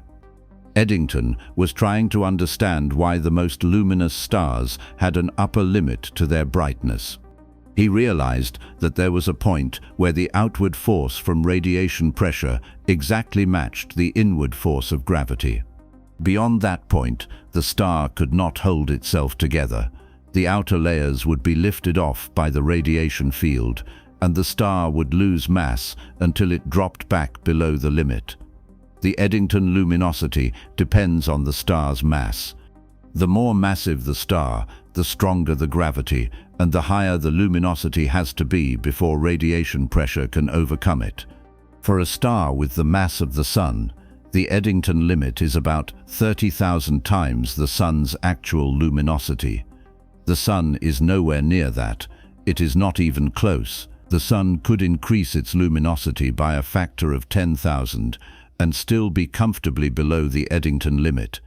For a star with 10 solar masses, the Eddington limit is about 300,000 solar luminosities. For a star with 16 solar masses, it is around 500,000 solar luminosities. Stephenson 218 has a mass of 12 to 16 solar masses, and a luminosity of roughly 440,000 solar luminosities. Run the numbers. The star is sitting at about 80 to 90% of its Eddington limit. It is right on the edge. Any higher and it would start losing mass catastrophically. In fact, it is already losing mass catastrophically. The star is shedding material through a stellar wind at a rate of about 1/10,000th of a solar mass per year. That might sound small until you scale it properly. 1/10,000th of a solar mass is 2 times 10 to the power of 26 kilograms every year. Over 1 million years, the star loses 1/10 of its total mass. Over 10 million years, it loses more than its own weight. And 10 million years is a blink in cosmic terms. The star is bleeding to death. Slowly by human standards, but fast by stellar standards. It is shedding its outer envelope into space because it cannot hold on to it anymore. The radiation pressure is too strong. Gravity is losing the fight. The mechanism driving this mass loss is surprisingly straightforward once you understand the forces involved. Start at the surface of the star, the photosphere, the layer where photons finally escape into space after bouncing around inside the star for hundreds of thousands of years. At this layer, the density is low, the gas is thin, the gravitational pull from the core, nearly 1 billion miles away, is weak. Surface gravity on Stephenson 218 is a small fraction of what it is on the Sun, because gravity falls off with distance and the surface is so far from the center. Now add radiation, photons streaming outward from below, each one carrying a tiny bit of momentum. Each photon that gets absorbed by an atom in the photosphere gives that atom a little kick outward. One photon, one kick, not enough to matter. But there are a lot of photons. The star is producing 440,000 times more photons per second than the Sun. Every atom in the photosphere is getting bombarded constantly, kicked over and over in the same direction, outward. The cumulative effect of all those kicks is a force, a real measurable outward force that pushes on the gas. If that force is smaller than gravity, the gas stays put. If that force approaches gravity, the gas becomes loosely bound, barely held in place. If that force exceeds gravity, the gas lifts off. In the outer layers of Stephenson 218, the force is right on the threshold. The gas is barely bound. It does not take much to push it over the edge. A slight increase in luminosity, and suddenly the radiation pressure exceeds gravity in a given layer. The gas accelerates outward. Once it starts moving, it is hard to stop. As it moves away from the star, gravity weakens further. The gas keeps accelerating. Eventually, it reaches escape velocity, the speed at which it is moving fast enough that gravity will never pull it back. It is gone. It drifts into space, cools, eventually joins the interstellar medium, and the star has lost that piece of itself forever. Multiply this process across the entire surface of the star, and you get a stellar wind, a continuous outflow of gas streaming away from the star in all directions, driven by radiation pressure, carrying mass and energy into space. The wind from Stephenson 218 is not gentle. It is not a breeze, it is a gale. The terminal velocity, the speed the gas reaches once it is far enough from the star that radiation pressure drops off, is estimated to be somewhere around 10 to 30 kilometers per second. For reference, the escape velocity from Earth's surface is about 11 kilometers per second. The wind from Stephenson 218 is moving at speeds comparable to what it takes to leave a planet. And it is carrying an enormous amount of mass. Every second, the star is losing billions of tons of material. That material does not disappear. It spreads out into the surrounding space, forming a vast cloud of gas and dust around the star. Astronomers call this a circumstellar envelope. It is the star's own discarded atmosphere, piling up in shells and clumps and filaments as successive waves of wind collide and pile into each other. If you could see Stephenson 218 in infrared, with eyes sensitive enough to pick up the glow of warm dust, the star would not look like a point. It would look like a glowing nebula, a fuzzy blob of light, with the star itself buried somewhere in the center, surrounded by layers of its own shed material. This mass loss has consequences. The star is lighter now than it was when it formed. It started with perhaps 20 or 25 solar masses, burned through hydrogen on the main sequence, fused helium in the core, and along the way lost a third or more of its original mass to winds. The mass it loses is gone forever. It cannot pull it back. And every bit of mass it loses changes the structure of the star. Lower mass means weaker gravity. Weaker gravity means the core is less compressed. Less compression means lower core temperature. Lower core temperature means slower fusion. Slower fusion means lower luminosity. Lower luminosity reduces radiation pressure, which in turn reduces the mass loss rate. There is a feedback loop. The star sheds mass, which weakens gravity, which changes the structure, which alters the fusion rate, which changes the luminosity, which affects how much more mass gets lost. The system is dynamic. It is not sitting still. It is evolving in real time, adjusting itself, trying to find a new equilibrium after every change. And because the changes are happening so fast on stellar timescales, the star never quite settles down. The radiation pressure is not uniform across the star. It varies with depth. At the core, where fusion is happening, the radiation field is intense, but the gas is also extremely dense, which means photons do not travel far before being absorbed. The mean free path of a photon in the core is measured in millimeters. It takes a photon thousands of years to random walk from the core to a layer where the density is low enough that it can start making real progress outward. In the outer layers, the density is much lower, and photons can travel farther between absorptions. But those outer layers are also where the opacity is highest. Opacity is a measure of how effectively a material absorbs or scatters light. In cool gas, atoms hold onto their electrons, and those electrons are very effective at absorbing photons. The outer layers of Stephenson 218, being relatively cool, a few thousand Kelvin, have high opacity. The photons streaming outward from below get absorbed, heat the gas, and drive convection. The convection transports energy outward, but it also makes the layers turbulent, stirring the gas, creating density variations, and those variations affect how radiation couples to the gas, which feeds back into the pressure balance. The result is a star that is structurally unstable.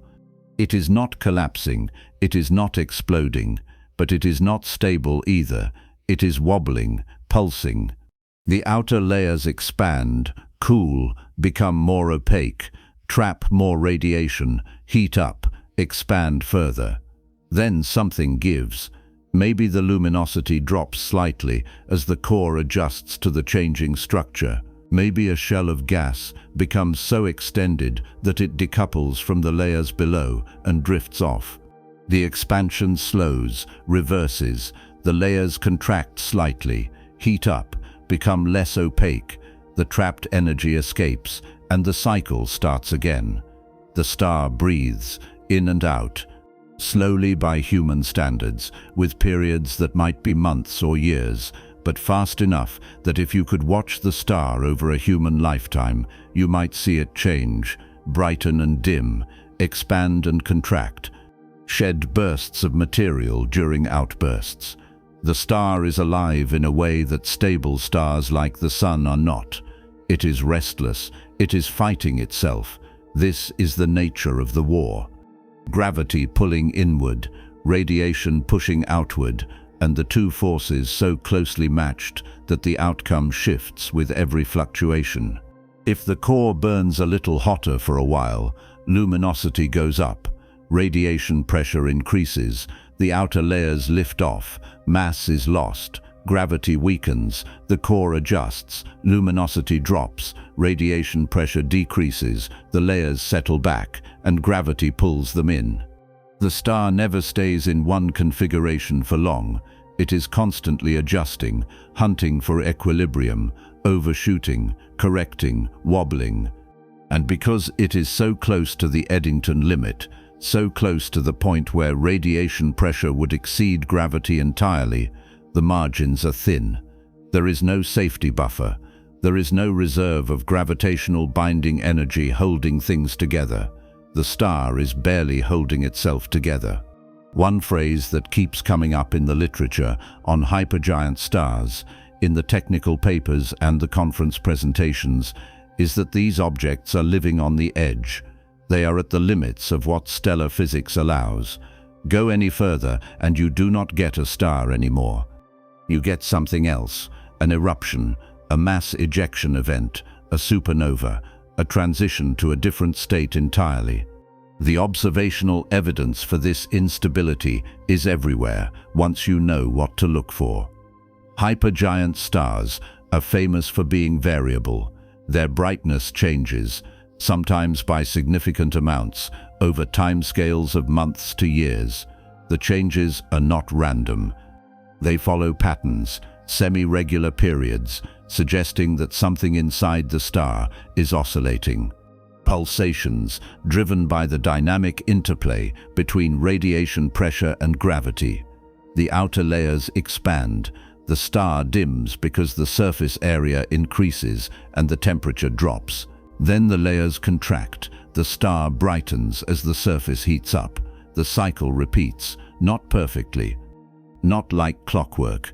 There are irregularities, outbursts, sudden brightenings or dimmings that do not fit the pattern. These are likely associated with episodic mass loss events, times when the star sheds a large amount of material in a short burst, temporarily altering its structure and luminosity before settling back into its usual rhythm. The spectra of hypergiant stars also show signs of ongoing mass loss. Absorption lines from hydrogen, helium, and heavier elements are often shifted to shorter wavelengths, blue shifted, because the gas producing those lines is moving toward us, streaming outward from the star's surface. Emission lines appear, produced by shells of gas that have already been ejected and are now glowing as they are lit up by the star's intense ultraviolet radiation. The profiles of these lines are complex, showing multiple components, evidence of different layers of gas moving at different speeds, colliding, piling up, creating shock waves. The star's atmosphere is not a simple spherical shell, it is a mess, clumpy, turbulent, with gas streaming away in some directions faster than in others, driven by instabilities, by magnetic fields, by the chaotic interplay of radiation and gravity. One of the most striking pieces of evidence comes from images of the regions around hypergiant stars taken with high-resolution infrared telescopes. These images show extended nebulae, shells and arcs and filaments of glowing gas surrounding the stars.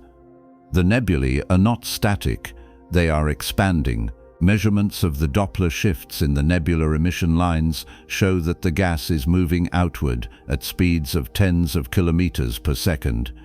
The morphology of the nebulae is often complex, with multiple shells, suggesting that the mass loss has not been continuous but episodic. The star went through a phase of heavy mass loss, ejected a shell, settled down for a while, then went through another phase, ejected another shell. The shells are now expanding outward, each one a fossil record of a past outburst. By studying the structure of these nebulae, astronomers can reconstruct the mass loss history of the star, figure out when it went through violent phases, how much mass it lost, and how the mass loss rate has changed over time. For Stephenson 218, the mass loss is not just a side effect of being luminous, it is an integral part of the star's evolution. The star cannot hold on to its outer layers anymore. The radiation pressure is too strong, gravity is too weak, the layers are lifting off, and there is nothing the star can do to stop it.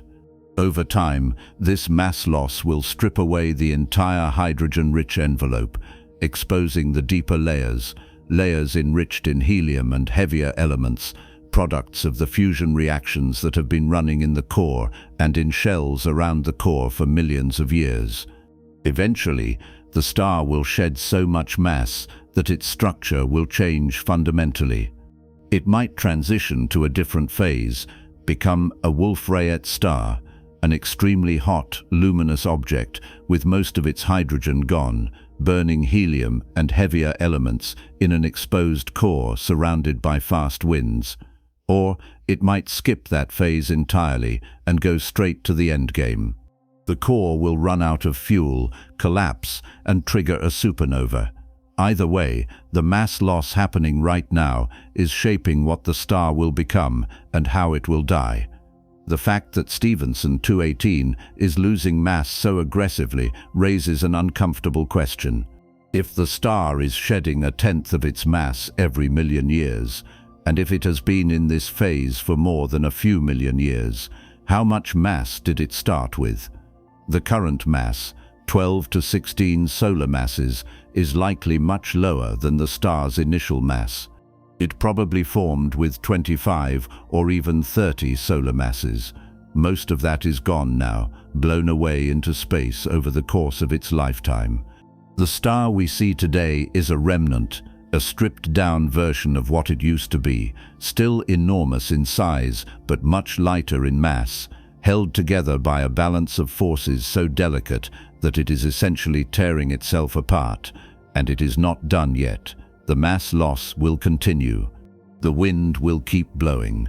The star will keep shedding layers, getting lighter, getting smaller, until something inside the core finally gives way and the collapse begins. This is the war within, gravity trying to crush the star into oblivion, radiation pressure trying to blow it apart into a dispersing cloud. And for the moment, neither side is winning. The star is holding, but barely. It is a structure balanced on a knife edge, surviving only because the forces are almost perfectly matched. Shift the balance by even a few percent in either direction, and the star would either collapse or explode. It is sitting in the narrowest possible window of stability, and that window is closing. The core is running out of fuel. The fusion reactions are moving toward their end. The energy output will change. The pressure will shift, the balance will tip, and when it does, the war will end. Not with a truce, not with a negotiated peace, but with a collapse so violent that it will release in a matter of seconds more energy than the star has radiated over its entire multi-million-year lifetime. But that collapse, that final catastrophic moment, is something physics says should have already happened. The star should not have lasted this long. It should not be here at all. And the reasons why are what we need to confront next. The problem with Stephenson 218 is not that it exists. Stars exist. Large stars exist. The problem is that according to our current models of how stars are born, how they evolve, and how they die, an object with the specific combination of properties that Stephenson 218 has should not be able to form and should not be able to survive long enough for us to observe it. The models say this configuration is unstable. The models say stars like this should either blow themselves apart through runaway mass loss or collapse into supernovae before reaching this stage. The models say we should not be seeing what we are seeing, and yet here it is, sitting 19,000 light-years away, glowing in the infrared, too large to be stable, too bright to hold together, still somehow managing to exist. That is the anomaly. That is what keeps astrophysicists up at night. Not the size itself, but the fact that the size makes no sense. To understand why this is a problem, you need to understand how stars are supposed to form. Stars are born inside molecular clouds, vast regions of cold gas and dust floating in the space between existing stars. These clouds are mostly hydrogen with traces of helium and even smaller amounts of heavier elements. They are cold, only a few tens of Kelvin above absolute zero, and they are sparse, with densities thousands of times lower than the best vacuum we can create in a laboratory on Earth. But they are enormous, stretching across hundreds of light years, containing enough mass to build tens of thousands of stars. Under the right conditions, parts of these clouds start to collapse. Gravity pulls the gas inward. As it collapses, it heats up. The center gets denser and hotter. Eventually, if enough mass piles up and the core gets hot enough, fusion ignites. A star is born. The process sounds simple. It is not. The challenge is that most of the gas in a molecular cloud does not want to collapse. Gas has pressure. Pressure resists compression. For a cloud to collapse, gravity has to overcome that pressure, and gravity is only strong enough to do that if the cloud is massive enough or if something gives it a push. In most cases, the push comes from external disturbances. A nearby supernova sends a shockwave through the cloud, compressing part of it. A collision between two clouds compresses the gas at the interface. The spiral arms of the galaxy sweep through, piling up gas in density waves that trigger collapse. Once collapse starts, it feeds on itself. The denser the gas gets, the stronger gravity becomes, and the faster the collapse proceeds. But even then, not all the gas makes it into stars. Some gets heated by the radiation from newly formed stars and stops collapsing. Some gets blown away by stellar winds. Some just drifts, never quite dense enough to trigger the runaway collapse that leads to star formation. On average, only about 1 to 10% of the mass in a molecular cloud ends up in stars. The rest is wasted, dispersed back into space, left behind as the cloud is torn apart by the radiation and winds of the stars it just created. The stars that do form are not all the same size. Some are small, less than a tenth the mass of the Sun. Some are medium, like the Sun itself. And a very small number are large, 10, 20, 50, even 100 times the mass of the Sun. The distribution of stellar masses is described by something called the initial mass function, a statistical relationship that tells you how many stars of each mass are born in a given star-forming event. The initial mass function is one of the most fundamental results in observational astronomy because it tells us what kinds of stars the universe makes. And the answer is clear. The universe makes a lot of low-mass stars and very few high-mass stars.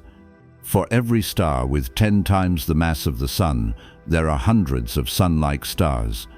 For every star with 50 times the mass of the Sun, there are thousands of Sun-like stars. The initial mass function drops off steeply at high masses. Massive stars are rare, not because the universe does not have enough material to build them, but because the process that forms stars does not favor making large ones. The reason has to do with feedback. When a massive star forms, it does not sit quietly and let the surrounding gas continue collapsing onto it.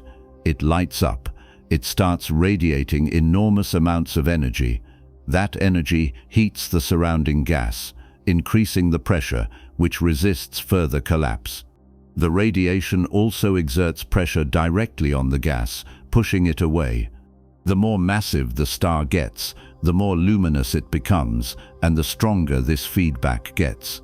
At some point, the feedback becomes so strong that it stops new material from falling onto the star.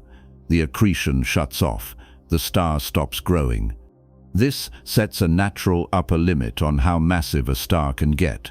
Build a star too big, and it will blow away its own fuel supply before it can grow any larger. Current models suggest that the upper limit for stellar mass is somewhere around 100 to 150 times the mass of the Sun. Stars more massive than that should not be able to form because the feedback would be too strong. They would disrupt their own birth process. Stephenson 218 has a current mass of 12 to 16 solar masses. That is well below the theoretical upper limit. So what is the problem? The problem is that the star did not start at 12 to 16 solar masses. It started much higher. Stars lose mass as they evolve, especially massive stars, especially in the late stages when they become red supergiants and hypergiants. Stephenson 218 has been shedding mass for millions of years through stellar winds, losing material at rates that would strip away a significant fraction of its original mass over the course of its lifetime. To end up at 12 to 16 solar masses after all that mass loss, the star probably started with 25 or 30 solar masses, possibly even more. That is still within the range the initial mass function allows, but it is on the high end, and the higher the mass, the rarer the star. The initial mass function says that for every star born with 30 solar masses, there are tens of thousands of stars born with 1 solar mass. Massive stars are statistical outliers. They should be rare. And stars that start with 30 solar masses and then evolve into objects as extreme as Stephenson 218 should be even rarer, because not every massive star follows that evolutionary path. This brings us to the second problem. Even if the star formed with the right mass, even if it beat the odds and became one of the few massive stars born in its region, it still has to survive long enough to reach the red supergiant phase. And massive stars do not live long. A star with 25 solar masses burns through its hydrogen in only a few million years. For context, the Sun has been burning hydrogen for 4.5 billion years and will continue for another 5 billion. A 25 solar mass star goes through its entire main sequence phase, the stable hydrogen burning phase, in less time than it takes for complex life to evolve on a planet. After the hydrogen runs out, the star moves into the next phases: helium burning, carbon burning, oxygen burning. Each phase is shorter than the last. Each phase produces less energy per unit time. Each phase brings the star closer to its inevitable collapse. By the time the star reaches the red supergiant phase, the phase Stephenson 218 is in now, it has only a few 100,000 years left, possibly less. That is the window during which the star can be observed as a red supergiant. A few 100,000 years out of a total lifetime of a few million years. A blink. The probability of catching a star in that narrow window is low. It is not impossible, but it is low, and yet we have found not just one red supergiant, but dozens. Betelgeuse, Antares, VY Canis Majoris, UI Scuti, Stephenson 218, and many others. They are out there, scattered across the galaxy, each one in the final throes of its life, each one puffed up to an enormous size, each one shedding mass and teetering on the edge of collapse. The fact that we can find so many of them suggests that either the window during which they exist is longer than the models predict, or the models are underestimating how many massive stars are born in the first place, or something about the evolutionary pathway that leads to red supergiants is more common than we thought. All three possibilities are uncomfortable because they suggest that the models, the carefully constructed theoretical frameworks that have been refined over decades of observation and calculation, are missing something. Now add in the size. Stephenson 218 is not just a red supergiant. It is one of the largest red supergiants ever observed. The radius, 2,000 times that of the Sun, is at or near the upper limit of what stellar evolution models predict is possible. Models can produce large red supergiants. They do it by starting with a massive star, evolving it through hydrogen and helium burning, allowing the outer layers to expand as the core contracts and heats, and adjusting the opacity and convection in the envelope to inflate the star to extreme sizes. But there is a limit. Make the star too large, and the outer layers become so loosely bound that they drift away. The star loses mass faster than it can sustain. The envelope dissipates, the structure changes, and the star either contracts or transitions to a different phase. The models say that stars larger than about 2,000 solar radii should be dynamically unstable. They should not be able to maintain their structure. They should either collapse or blow apart. Stephenson 218 is right at that boundary.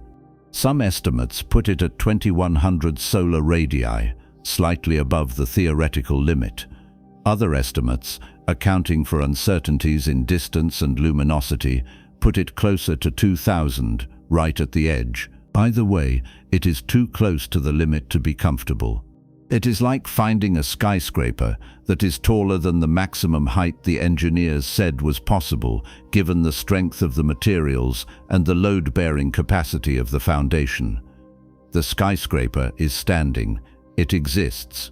But it should not, and the fact that it does means either the engineers miscalculated or there is something unusual about this particular building that allowed it to violate the normal rules. The question is, what could make Stephenson 218 unusual? What could allow it to grow this large and stay this large without tearing itself apart? There are a few ideas, and none of them have been confirmed, but they are worth walking through because they illustrate the kinds of mechanisms that could, in theory, push a star beyond the normal limits. The first idea is rapid rotation. Most stars rotate. The Sun rotates, completing one turn every 25 days or so at the equator. Massive stars tend to rotate faster, some of them spinning with periods of only a few hours. Rotation affects a star's structure because it introduces centrifugal force, an outward force that opposes gravity. If a star is rotating fast enough, the centrifugal force at the equator can significantly reduce the effective gravity, allowing the star to expand more than it would if it were not rotating.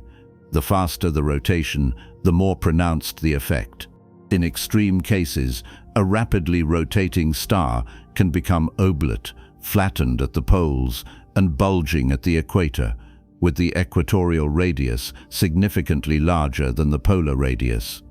If Stephenson 218 is rotating rapidly, that could help explain its large size. The rotation would reduce the effective surface gravity, making it easier for the outer layers to expand and harder for gravity to pull them back in. The star could inflate to a larger radius than a non-rotating star of the same mass and luminosity. The problem with this idea is that we do not have direct measurements of Stephenson 218's rotation rate. The star is too far away and too obscured by dust for us to resolve its surface and measure rotational broadening in its spectral lines. We can speculate that it might be rotating, but we cannot confirm it. And even if it is rotating, it is not clear that rotation alone could account for the full extent of the star's size. Rotation helps, but it is not a magic bullet. The second idea is binary interaction. Most massive stars do not form in isolation. They form in clusters, often with companions. If two massive stars form close enough together, they can interact gravitationally, even merge. A binary system where one star evolves faster than the other can lead to mass transfer.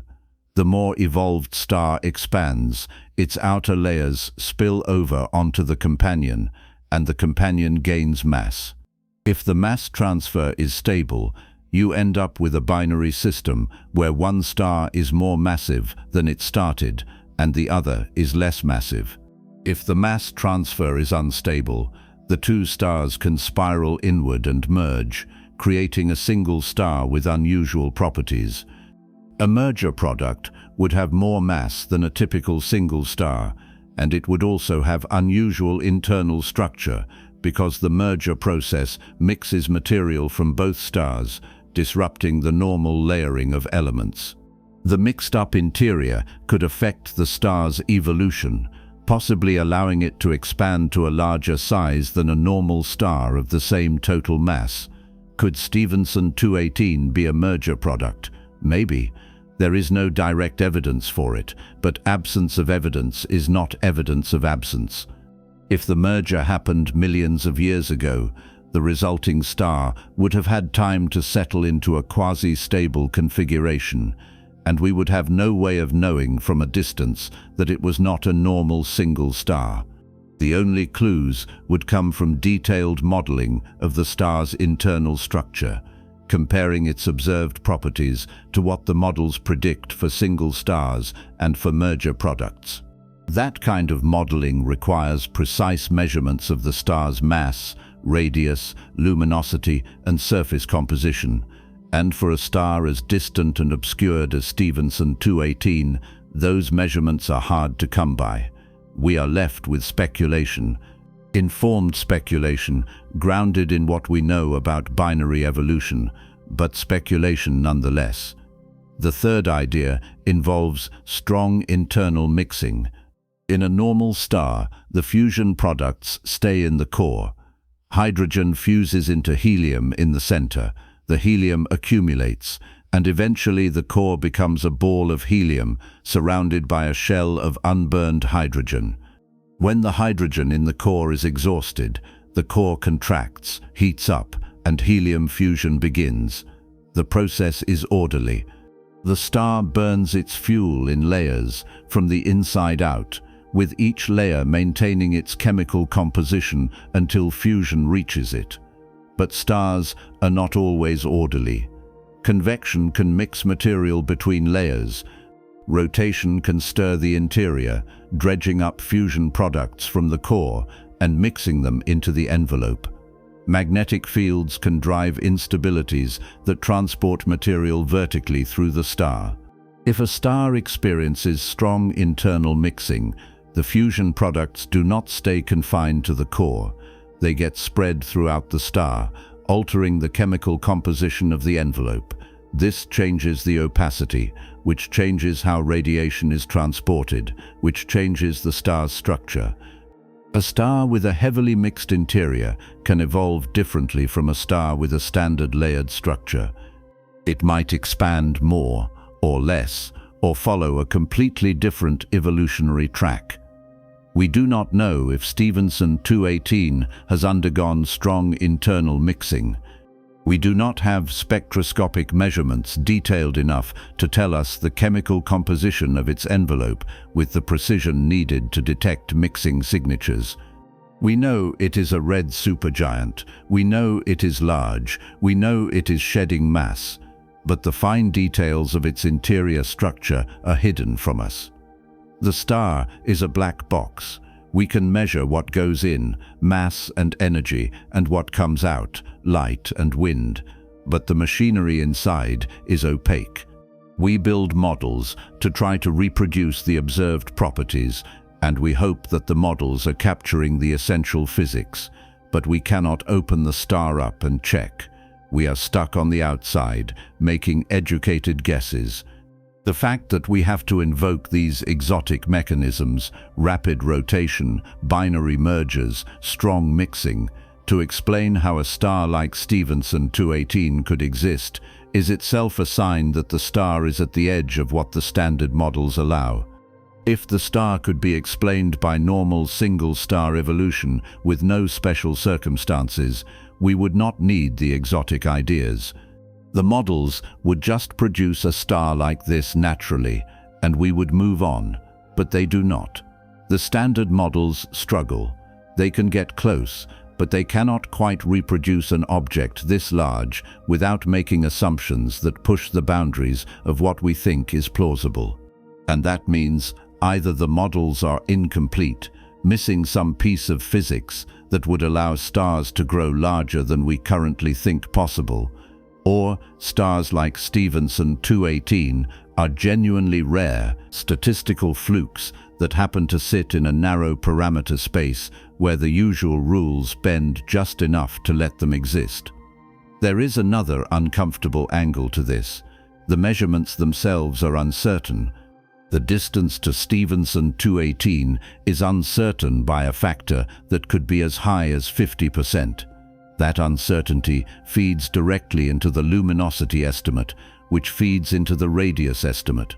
If the distance is off, the radius could be off by the same factor. A 50% error in radius is huge. It is the difference between a star that is genuinely at the edge of theoretical limits and a star that is merely very large. The problem is that we cannot improve the distance measurement easily. Stephenson 218 is buried in a dense, dusty region of the Milky Way. Parallax does not work at this distance. Spectroscopic distance estimates depend on assumptions about the star's intrinsic brightness, which depend on assumptions about its temperature and surface gravity, which depend on models of red supergiant atmospheres which are themselves uncertain. We are building a tower of assumptions, each one resting on the one below it, and the whole structure is only as solid as the weakest assumption in the stack. This is where the title of largest known star becomes slippery. For a while, Scutum held the crown. Estimates put it at around 1,700 solar radii, making it the largest star on record. Then newer measurements came in. The distance was revised. The luminosity was recalculated. The radius estimate dropped to about 900 solar radii. Still large, still a red supergiant, but no longer the record holder.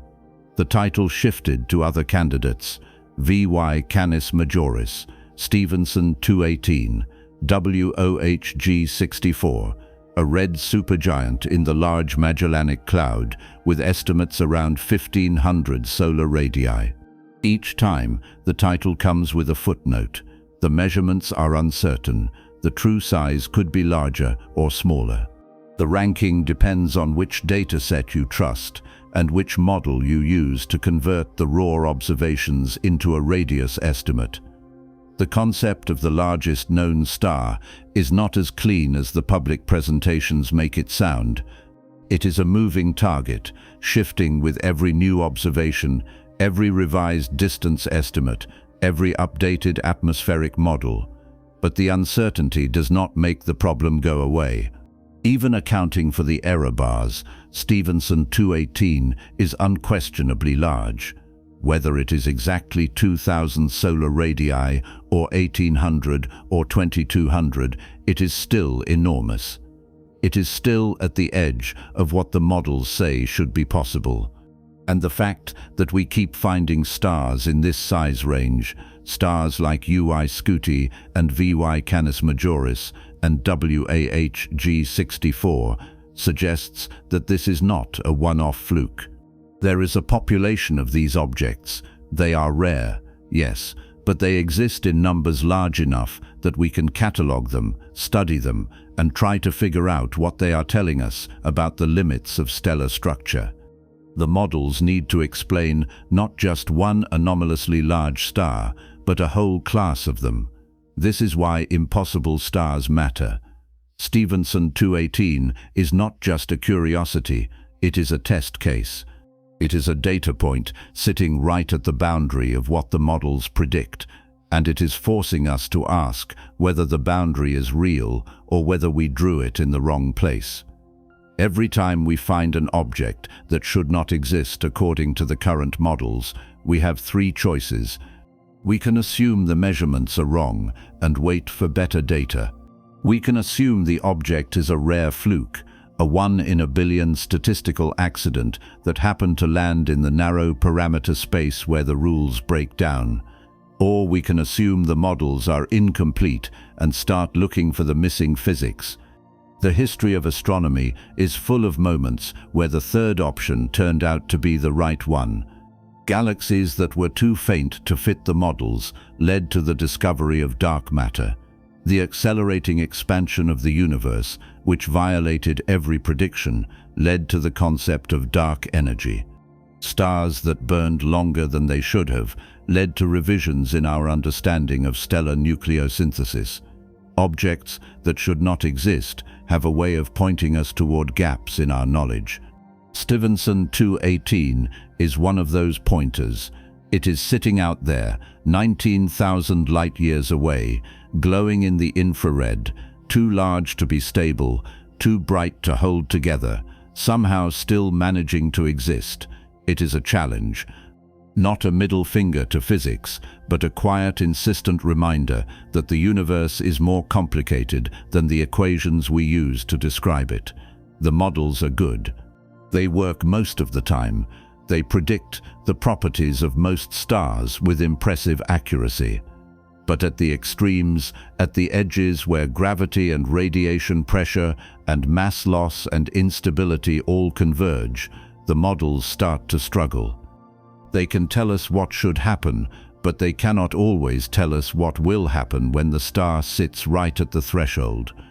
And that gap, that space between should and will, is where stars like Stephenson 218 live.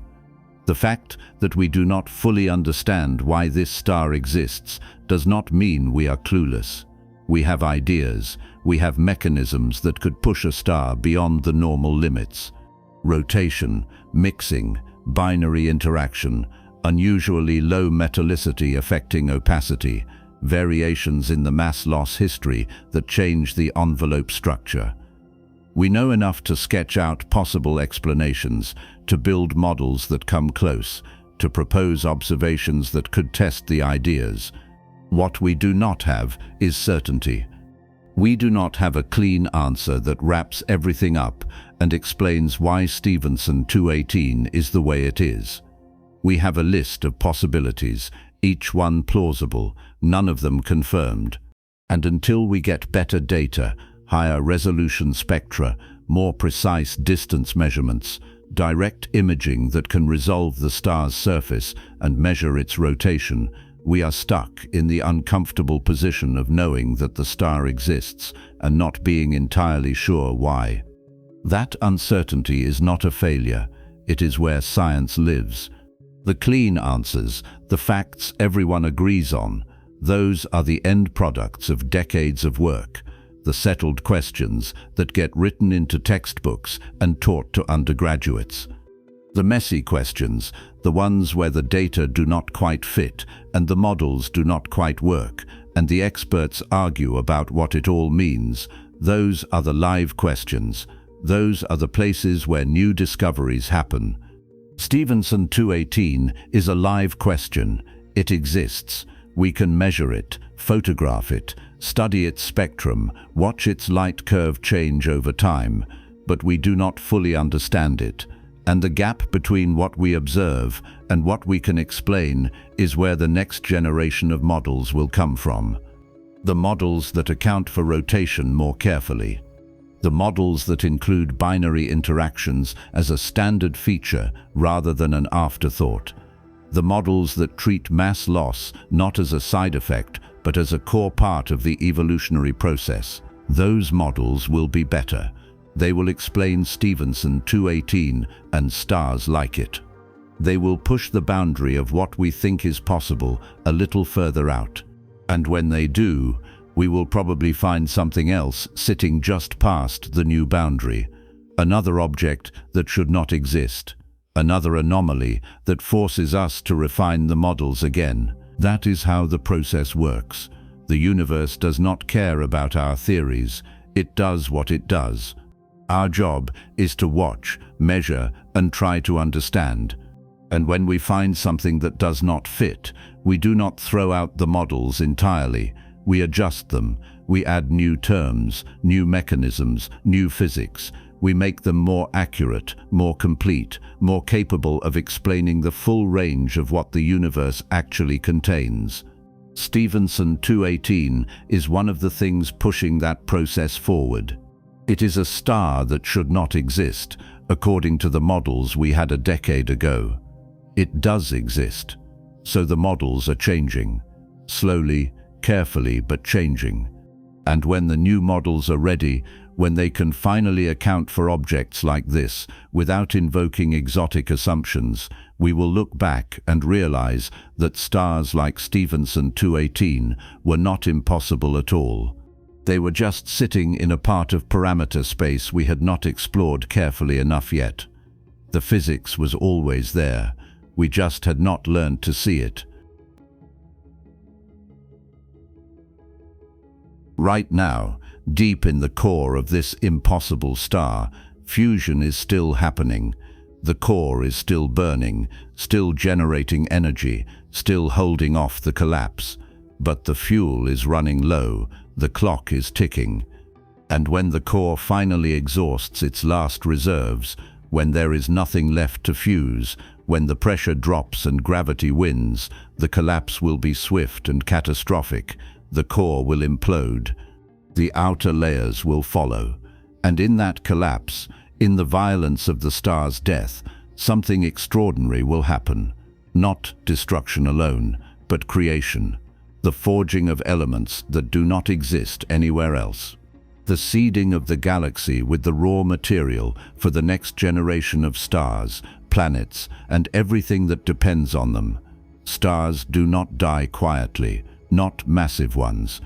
A star like our Sun will fade gently, shedding its outer layers in a planetary nebula, leaving behind a white dwarf that cools over billions of years until it becomes a cold, dark cinder drifting through space. That is a peaceful death, a slow fade. The stellar equivalent of dying of old age in your sleep. Stephenson 218 will not have that luxury. It is too massive. It has burned too hot, too fast, and when it finally runs out of fuel, it will not fade. It will explode. Not a slow disassembly, not a gradual dispersal of its outer layers, an explosion. A detonation so violent that it will briefly outshine every other star in its galaxy combined. For a few weeks, Stephenson 218 will be visible from halfway across the universe, a beacon of catastrophic energy release that will pump more power into space in a matter of seconds than the star radiated over its entire multi-million-year lifetime. And then it will be gone. The star will be destroyed, torn apart, its core crushed into something unrecognizable, its outer layers flung into space at a significant fraction of the speed of light. What remains will not be a star. It will be a remnant, a neutron star perhaps, or if the core is heavy enough, a black hole. Either way, the object we call Stephenson 218 will cease to exist. But the elements it created, the atoms it forged in its core and in the final moments of its collapse, those will survive, they will spread.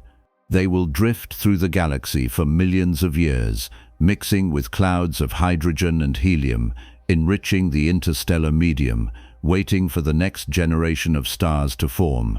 And when those stars do form, they will contain traces of Stephenson 218, oxygen, carbon, nitrogen, silicon, iron, gold, uranium, elements that did not exist when the universe was young, elements that can only be made inside stars and in the violence of their deaths. This is not destruction. This is transformation. The death of a star is the birth of everything else. To understand what is about to happen to Stephenson 218, you need to understand what is currently happening inside it.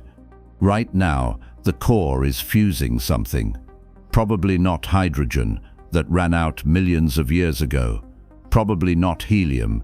That stage ended hundreds of thousands of years ago. The core is deeper into the periodic table now, fusing heavier elements. Carbon, possibly. Oxygen. maybe neon or magnesium if the star has progressed far enough. Each stage of fusion takes the products of the previous stage and smashes them together to create something heavier. Hydrogen fuses into helium. Helium fuses into carbon and oxygen. Carbon fuses into neon and magnesium. Oxygen fuses into silicon and sulfur. Silicon fuses into iron. And then the process stops. Not because the star runs out of material, because physics says no. Iron is where the line is drawn. Iron is the end point. Fusing iron into something heavier does not release energy, it consumes energy. Every fusion reaction up to iron is exothermic, meaning it gives off energy. The energy released is what holds the star up, generating the pressure that resists gravity's inward pull. But once you reach iron, the reactions flip. Fusing iron nuclei into heavier elements is endothermic. It takes more energy to force the nuclei together than you get back from the reaction. The core cannot sustain itself by fusing iron. There is no energy profit. The nuclear furnace that has been powering the star for millions of years shuts down, and when it shuts down, the pressure drops. And when the pressure drops, gravity wins. The collapse happens fast, catastrophically fast. For millions of years, the core has been held up by the outward pressure of fusion-generated heat and radiation. The pressure has been matching gravity, holding the core at a stable size. The moment fusion stops, that pressure disappears. There is nothing left to hold the core up. Gravity pulls inward, unopposed. The core begins to collapse. And because there is no resistance, because nothing is pushing back, the collapse accelerates. In less than a second, a core the size of Earth, a ball of iron and silicon and other heavy elements weighing more than the entire sun, collapses to a ball the size of a city, 10 kilometers across. Maybe less. The density skyrockets, the temperature skyrockets, and the collapse does not stop. It keeps going, compressing the matter tighter and tighter, until the electrons in the atoms are squeezed so close to the protons that they merge, forming neutrons. The core becomes a ball of neutrons, packed so tightly that a single teaspoon of this material would weigh 1 billion tons on Earth. This is a neutron star in the making. And the collapse is so violent, so sudden, that it does not just stop when the core reaches neutron degeneracy. It overshoots. The core compresses beyond the equilibrium point, then rebounds. The rebound sends a shock wave outward, a wall of pressure and energy moving at thousands of kilometers per second, plowing through the overlying layers of the star. That shock wave is the supernova. It is not the collapse itself, it is the rebound, the bounce. The core implodes, hits a wall, and bounces back, and the bounce is strong enough to blow the entire rest of the star apart. This is a Type II supernova, the standard death mode for a massive star that still has its hydrogen envelope intact. Stephenson 218 still has hydrogen in its outer layers, despite the heavy mass loss it has been undergoing. It is a red supergiant, not a Wolf-Rayet star, which means it has not stripped away all of its hydrogen-rich envelope. When it explodes, it will be classified as a Type II. The designation comes from spectroscopy. Type II supernovae show hydrogen lines in their spectra during the early phases of the explosion. Type I supernovae do not. The difference reflects the structure of the star before it exploded. Type II comes from a star that kept its envelope. Type I comes from a star that lost it, either through mass loss or because it was part of a binary system where the companion stripped the envelope away. Stephenson 218 is going Type II. And when it does, the explosion will be visible from across the galaxy. Let's talk about the energy. Supernovae are often described as the most powerful explosions in the universe. That is not quite accurate. Gamma-ray bursts release more energy. So do the collisions of neutron stars or black holes. But supernovae are the most powerful single-star events, and they are common enough that we see dozens of them every year in distant galaxies. A typical Type II supernova releases about 10 to the power of 44 joules of energy. That number means nothing by itself, so let's scale it. The Sun outputs about 4 times 10 to the power of 26 watts. That is 4 times 10 to the power of 26 joules per second. Over the course of the Sun's entire 10 billion-year lifetime, it will radiate about 10 to the power of 44 joules total. A supernova releases that much energy in seconds. In the first few seconds of the explosion, the dying star outputs as much energy as the Sun will produce over its entire life. And that energy is not spread out over billions of years. It is concentrated into a pulse lasting hours to days, depending on how you measure it. The peak luminosity, the moment when the supernova is brightest, can reach 10 billion times the luminosity of the Sun. For a few weeks, the exploding star is brighter than all the other stars in its host galaxy combined. From a distance, the galaxy lights up. A single point flares, outshining the billions of other stars around it, visible even in daytime skies if the supernova is close enough. For Stephenson 218, the energy release will be on the high end of the supernova scale. The star is massive, it is luminous. It has a large envelope of material that will be accelerated outward by the shock wave. The more material there is to blow apart, the more energy gets dumped into kinetic form, heating and accelerating the ejector. Estimates for the total energy output of a supernova from a star this massive run higher than the typical 10 to the power of 44 joules. Some models push it closer to 10 to the power of 45 joules, 10 times higher. That is energy on a scale that is genuinely difficult to comprehend.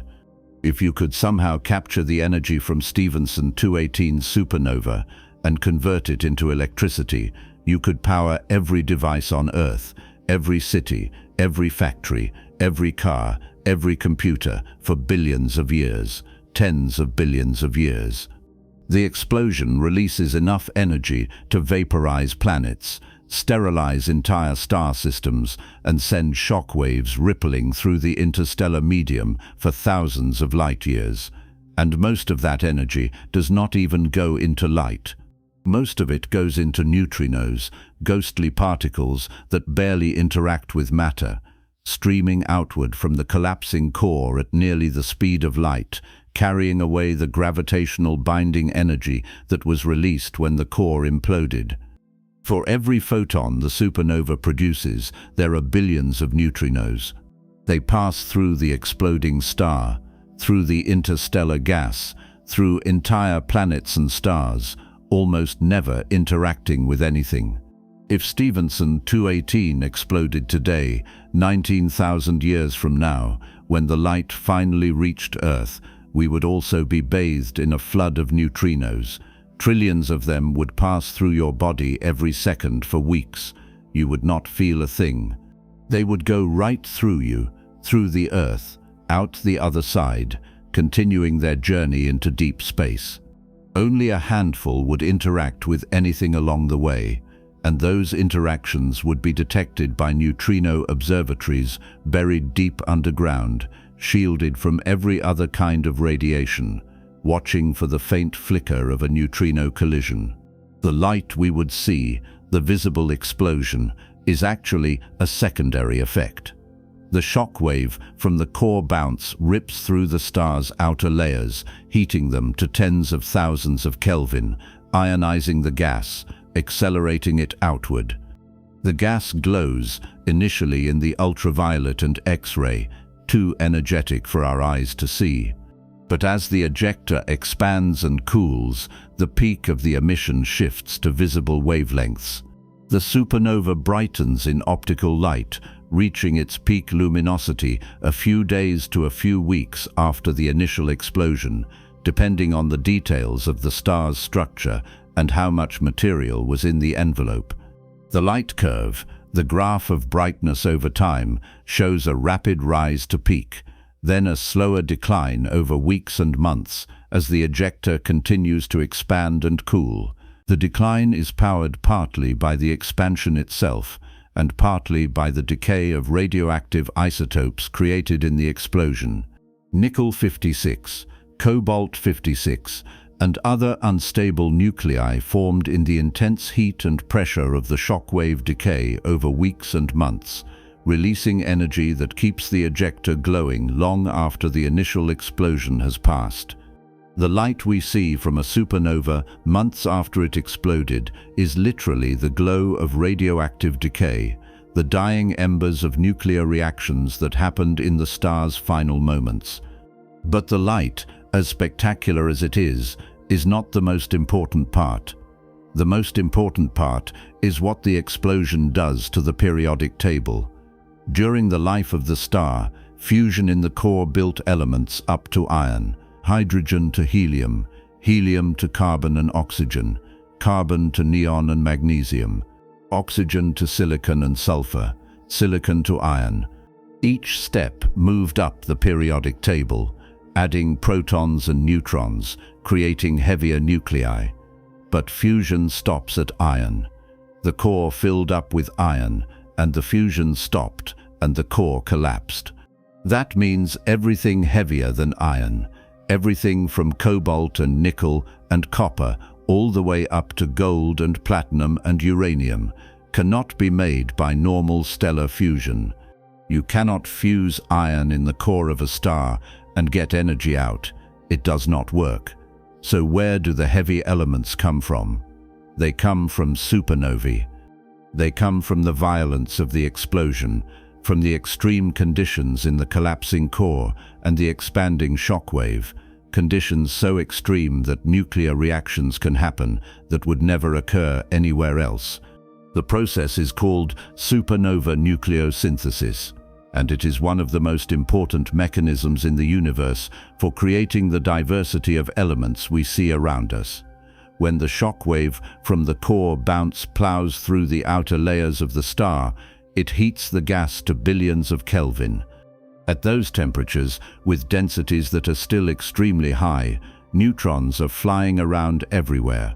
Neutrons are produced in enormous numbers during the core collapse, as protons and electrons merge to form neutrons and neutrinos. Some of those neutrons escape the core and flood into the overlying layers, and when a neutron slams into an atomic nucleus, it can stick. The nucleus captures the neutron, becoming a heavier isotope of the same element. If the nucleus is unstable, it decays, usually by beta decay, where a neutron turns into a proton, emitting an electron and a neutrino. The result is a nucleus with one more proton than before, a different element, one step up the periodic table. This process, called neutron capture, can happen slowly or rapidly. In the slow process, called the S process, neutron captures happen one at a time, with long pauses in between, allowing unstable nuclei to decay before the next neutron hits. The S process happens inside stars during their normal lifetimes, in the shells around the core, where conditions are hot but not extreme. It builds elements like strontium, barium, and lead. But the S process cannot build the heaviest elements, the ones like gold and platinum and uranium, because those require adding many neutrons in quick succession, faster than the unstable intermediate nuclei can decay. That is where the R process comes in, the rapid neutron capture process. The A process only happens in environments with an absurdly high neutron flux, where neutrons are so abundant that they bombard nuclei over and over, faster than the nuclei can decay. The shock wave of a supernova is one such environment. In the first few seconds of the explosion, as the shock tears through the star, the neutron density is so high that nuclei get hit by neutron after neutron, piling on mass, building up heavy, unstable isotopes that normally would never exist. These isotopes are extremely neutron-rich, sitting far from the stable valley in the chart of nuclides. They are so unstable that they decay almost immediately. But during the brief window when the neutron flux is high, they do not have time to decay before the next neutron hits. They keep gaining neutrons, getting heavier and heavier, climbing up the periodic table. When the neutron flux finally drops, when the shock wave passes and the density falls, the neutron captures stop. The nuclei that were built up during the process are left behind, highly unstable, and they start decaying. Neutrons turn into protons. The nuclei slide down toward stability, shedding electrons and neutrinos, settling into the stable isotopes of heavy elements: gold, platinum, iridium, uranium, thorium. Every atom of gold in the universe was made this way. In the collapse of a massive star's core, in the shock wave of a supernova, or in the even more extreme environment of a neutron-star merger, there is no other way to make it. You cannot synthesize gold in a laboratory, not in any practical sense, because the conditions required are the conditions of a collapsing stellar core. The gold in your ring, if you are wearing one, was forged in the death throes of a star that exploded billions of years ago, somewhere in the galaxy, long before the Sun or the Earth existed. That gold drifted through space for millions of years, mixed with clouds of hydrogen and helium, eventually got swept up into the collapsing cloud that formed our solar system, and ended up in the rocky material that became Earth. You are wearing a piece of a dead star. Everyone is. The same goes for almost every element heavier than helium. Hydrogen and helium were made in the Big Bang, in the first few minutes after the universe began. Everything else, everything from carbon to uranium, was made inside stars or in the explosions of stars. Carbon, nitrogen, and oxygen were made in the cores of massive stars and in the winds of red giants.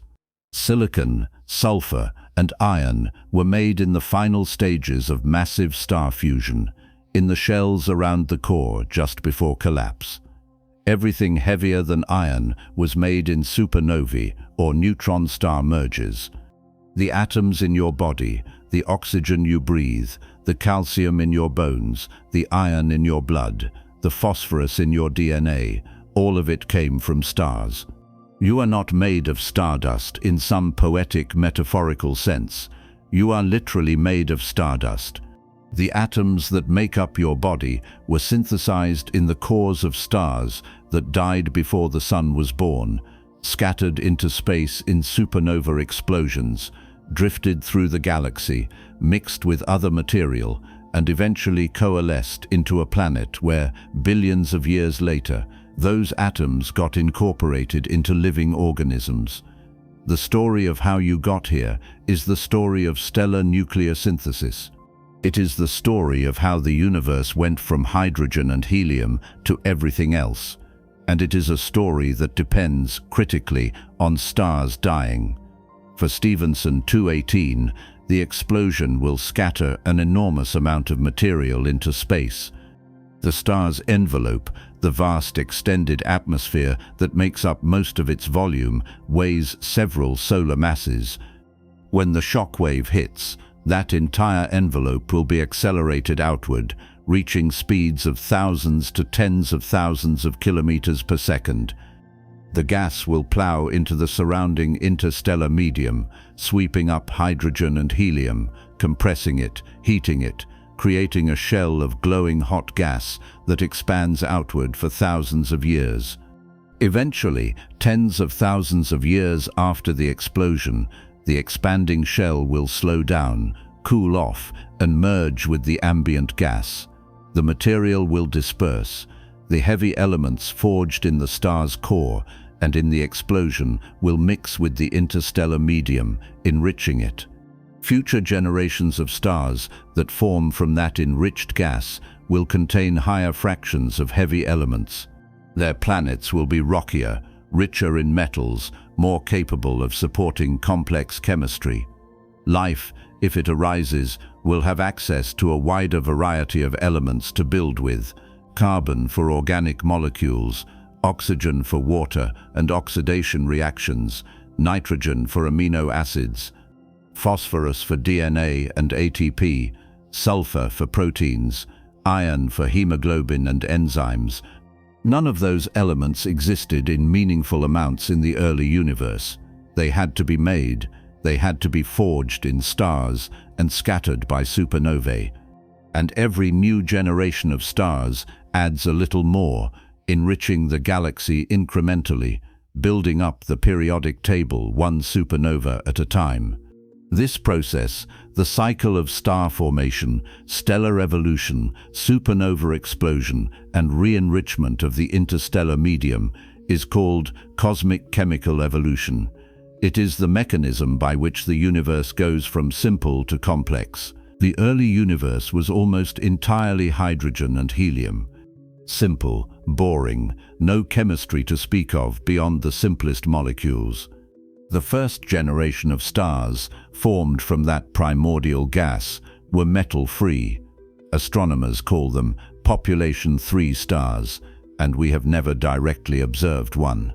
They probably formed in the first few 100 million years after the Big Bang, burned hot and fast, and exploded in supernovae that scattered the first heavy elements into space. The second generation of stars, population 2, formed from gas that was slightly enriched by those first supernovae. They had trace amounts of carbon, oxygen, silicon, iron. Not much, but enough to change the chemistry, enough to allow dust grains to form in the cool outer atmospheres of red giants, enough to start building rocky planets. The third generation, population I stars like our Sun, formed from gas that had been enriched by multiple generations of supernovae. The Sun's composition is about 70% hydrogen, 28% helium, and 2% everything else. That 2%, the metals in astronomical terminology, is what makes the solar system interesting. It is what allowed rocky planets to form. It is what allowed Earth to have a solid surface, an iron core, an atmosphere rich in nitrogen and oxygen, oceans full of water. It is what allowed life to arise and evolve into something capable of asking questions about where it came from. The 2% is the legacy of billions of years of stellar nucleosynthesis, the cumulative output of countless stars that lived and died before the Sun was born. And Stephenson 218, when it explodes, will contribute to that legacy. It will add its share of heavy elements to the interstellar medium, enriching the gas, making future stars and planets a little more metal-rich, pushing the galaxy one step further along the path from simple to complex. There is a poetic symmetry to it. Stars are born from clouds of gas. They spend their lives converting that gas into heavier elements. They die in explosions that scatter those elements back into space. The scattered material drifts, cools, and eventually gets swept up into new clouds. The clouds collapse, new stars form. The cycle repeats. Stars are not isolated objects. They are part of a larger system, a galactic ecosystem where matter flows from one generation to the next, transformed each time, enriched each time, becoming progressively more complex. The death of a star is not an ending, it is a transition. The atoms do not disappear, they get redistributed. They get incorporated into new structures. Some of them end up in new stars, some end up in planets. Some end up in living organisms. The carbon in your cells, the oxygen in your lungs, the calcium in your bones, all of it came from stars that died. You are made of recycled star material. Everyone is, everything is. The Earth, the Moon, the asteroids, the comets, the gas giants, the Sun itself. All of it is recycled. All of it is the product of previous generations of stars that lived, burned, exploded, and scattered their contents into space. This is not mysticism. This is physics. This is chemistry. This is the way the universe works, and it depends, fundamentally, on stars dying. Stephenson 218 is preparing to make that contribution. Right now, deep in its core, the final stages of fusion are playing out. Silicon is fusing into iron. The core is filling up with iron nuclei, inert, unable to fuse further. The pressure is dropping. The clock is ticking. It could be years. It could be centuries. It could be tomorrow. Stars this massive, this far along in their evolution, are unpredictable. The timescales for the final stages of fusion are short, measured in years or decades rather than millennia. When the core finally crosses the threshold, when the iron mass exceeds the limit that electron degeneracy pressure can support, the collapse will begin, and once it begins, nothing can stop it. The core will implode, the shock wave will launch, and the star will explode, scattering billions of tons of carbon, oxygen, silicon, iron, and heavier elements into space. Those elements will drift. They will mix with the surrounding gas. They will cool, condense into dust grains, and eventually get swept up into new molecular clouds. And a few million years from now, or a few 100 million years, somewhere in the same region of the galaxy where Stephenson 218 lived and died, a new star will form. That star will contain atoms that were inside Stephenson 218.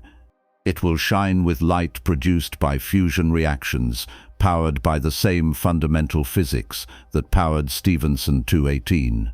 And if that star has planets, if one of those planets is in the right orbit, if it has the right conditions, if chemistry and time and chance all align, life might arise there. Life built from the atoms that Stephenson 218 forged and scattered. Life that owes its existence, in a very direct sense, to the death of this star. That is the legacy, not just an explosion, not just a burst of light that fades after a few weeks, but a lasting contribution to the chemical evolution of the galaxy, a gift of heavy elements that will persist for billions of years, incorporated into stars and planets, and perhaps into living things, carrying forward the work that the star began when it first ignited millions of years ago.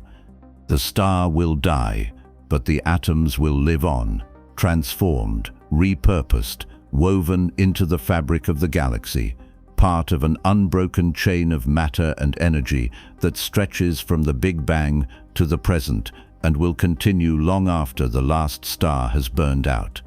And that chain, that flow of matter through generations of stars, is not just a side effect of stellar physics. It is the mechanism by which the universe creates complexity, builds structure, and makes possible everything interesting that has ever happened, including you. Including the fact that you are sitting here right now, watching this, made of atoms that were forged inside stars that exploded billions of years ago, thinking about a star that will explode in the future and scatter atoms that might, someday, be part of something or someone else. The death of Stephenson 218 is not an ending, it is a beginning. And the elements it will scatter, the atoms it will release, will become the seeds for the next chapter of the galaxy's story. The atoms do not care that the star is gone. They do not mourn. They do not remember what it was like to be part of a core fusing silicon into iron, or part of an envelope stretched across 930 million miles, or part of a shock wave moving at 10,000 kilometers per second through the wreckage of what used to be a sun. The atoms are indifferent. They drift, they cool, they disperse into the surrounding space, mixing with hydrogen and helium that has been sitting there since before the star was born. And they wait, not consciously, not intentionally, but they wait nonetheless, because the galaxy is not done with them. The death of Stephenson 218 scattered billions of tons of carbon, oxygen, nitrogen, silicon, sulfur, iron, and heavier elements into a region of space that was, until the explosion, relatively boring. Cold gas, thin dust, the quiet gaps between stars. The supernova changed that. It injected energy, heat, and most importantly, chemical complexity into a region that had been coasting along on hydrogen and helium alone. And that injection, that sudden infusion of heavy elements into the interstellar medium, is not just debris, it is not cosmic litter, it is raw material. It is the seed stock for everything that comes next. New stars, new planets, new chemistry, possibly new life. The death of one star is the birth of 1,000 others, and the elements Stephenson 218 created in its final moments will be woven into structures that will exist long after the supernova remnant has faded and been forgotten. Right now, if the explosion happened recently on cosmic timescales, there is a shell of gas expanding outward from where Stephenson 218 used to be. The shell is hot, glowing, visible in X-rays and ultraviolet, radiating away the energy it picked up from the shock wave. The gas is moving fast, thousands of kilometers per second, plowing into the ambient interstellar medium like a snowplow hitting a drift. Where the fast-moving ejector collides with the slower, colder gas that was already there, it compresses it, heats it, and creates a shock front. Behind the shock front, the compressed gas cools, forming dense clumps and filaments. These clumps are denser than the surrounding medium by factors of 10, 100, sometimes more. And density matters because density is what allows gravity to take over. In the thin, diffuse gas that fills most of the space between stars, gravity is too weak to pull anything together. The gas just drifts, held apart by its own thermal pressure, never quite dense enough to collapse. But compress that gas, squeeze it into clumps, and gravity starts to win. The clumps pull on themselves, they contract, they heat up as they contract. And if they get dense enough, hot enough, massive enough, they ignite. Fusion starts. A new star is born. This is how supernovae trigger star formation. Not by creating stars directly, but by compressing the gas around them, giving gravity the push it needs to overcome pressure and start the collapse. The shock wave from Stephenson 218's explosion is doing this right now, or will be doing it soon, depending on how long ago the explosion happened and how far the ejector has traveled. Somewhere in the region around the supernova remnant, gas is being compressed. Clumps are forming. Some of those clumps will collapse. Some of them will become stars, and those stars will contain atoms that were inside Stephenson 218. Carbon from the helium-burning shell, oxygen from the carbon-burning shell, silicon from the oxygen-burning shell, iron from the core, gold and platinum and uranium from the neutron-rich environment of the collapsing core and the process nucleosynthesis that happened in the first few seconds of the explosion. All of it mixed together, stirred into the interstellar medium, waiting to be swept up into the next generation. The process does not happen overnight. After the supernova, the expanding shell of ejector continues to plow outward for thousands of years.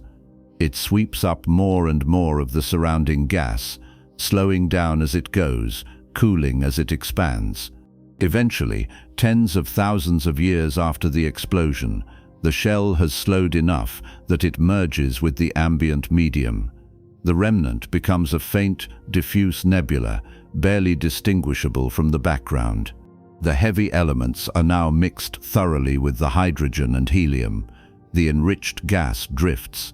It joins larger structures, giant molecular clouds, regions where the density is already higher than average, where the gas has started to clump together under its own gravity. These molecular clouds are the nurseries where stars form. They are cold, only a few tens of Kelvin above absolute zero, and they are vast, spanning hundreds of light years, containing tens of thousands to millions of solar masses of material. Most of that material is still hydrogen and helium.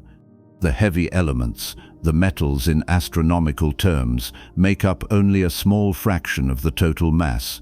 But that small fraction changes everything. Here is why the metals matter. In a cloud of pure hydrogen and helium, the only way to lose energy and cool down is through collisions that excite hydrogen or helium atoms, causing them to emit photons. Those photons carry energy away, cooling the gas. The problem is that hydrogen and helium are not very good at this. They do not have many energy levels that are easily accessible at the low temperatures typical of molecular clouds. Cooling is slow, and if the gas cannot cool efficiently, it cannot collapse efficiently, because as the gas contracts, it heats up, and the heating increases the pressure, which resists further collapse. The cloud reaches an equilibrium before it gets dense enough to form stars. But add a small amount of heavy elements, even just a fraction of a percent, and the situation changes. Carbon, oxygen, nitrogen, silicon, these elements have more complex atomic and molecular structures than hydrogen and helium.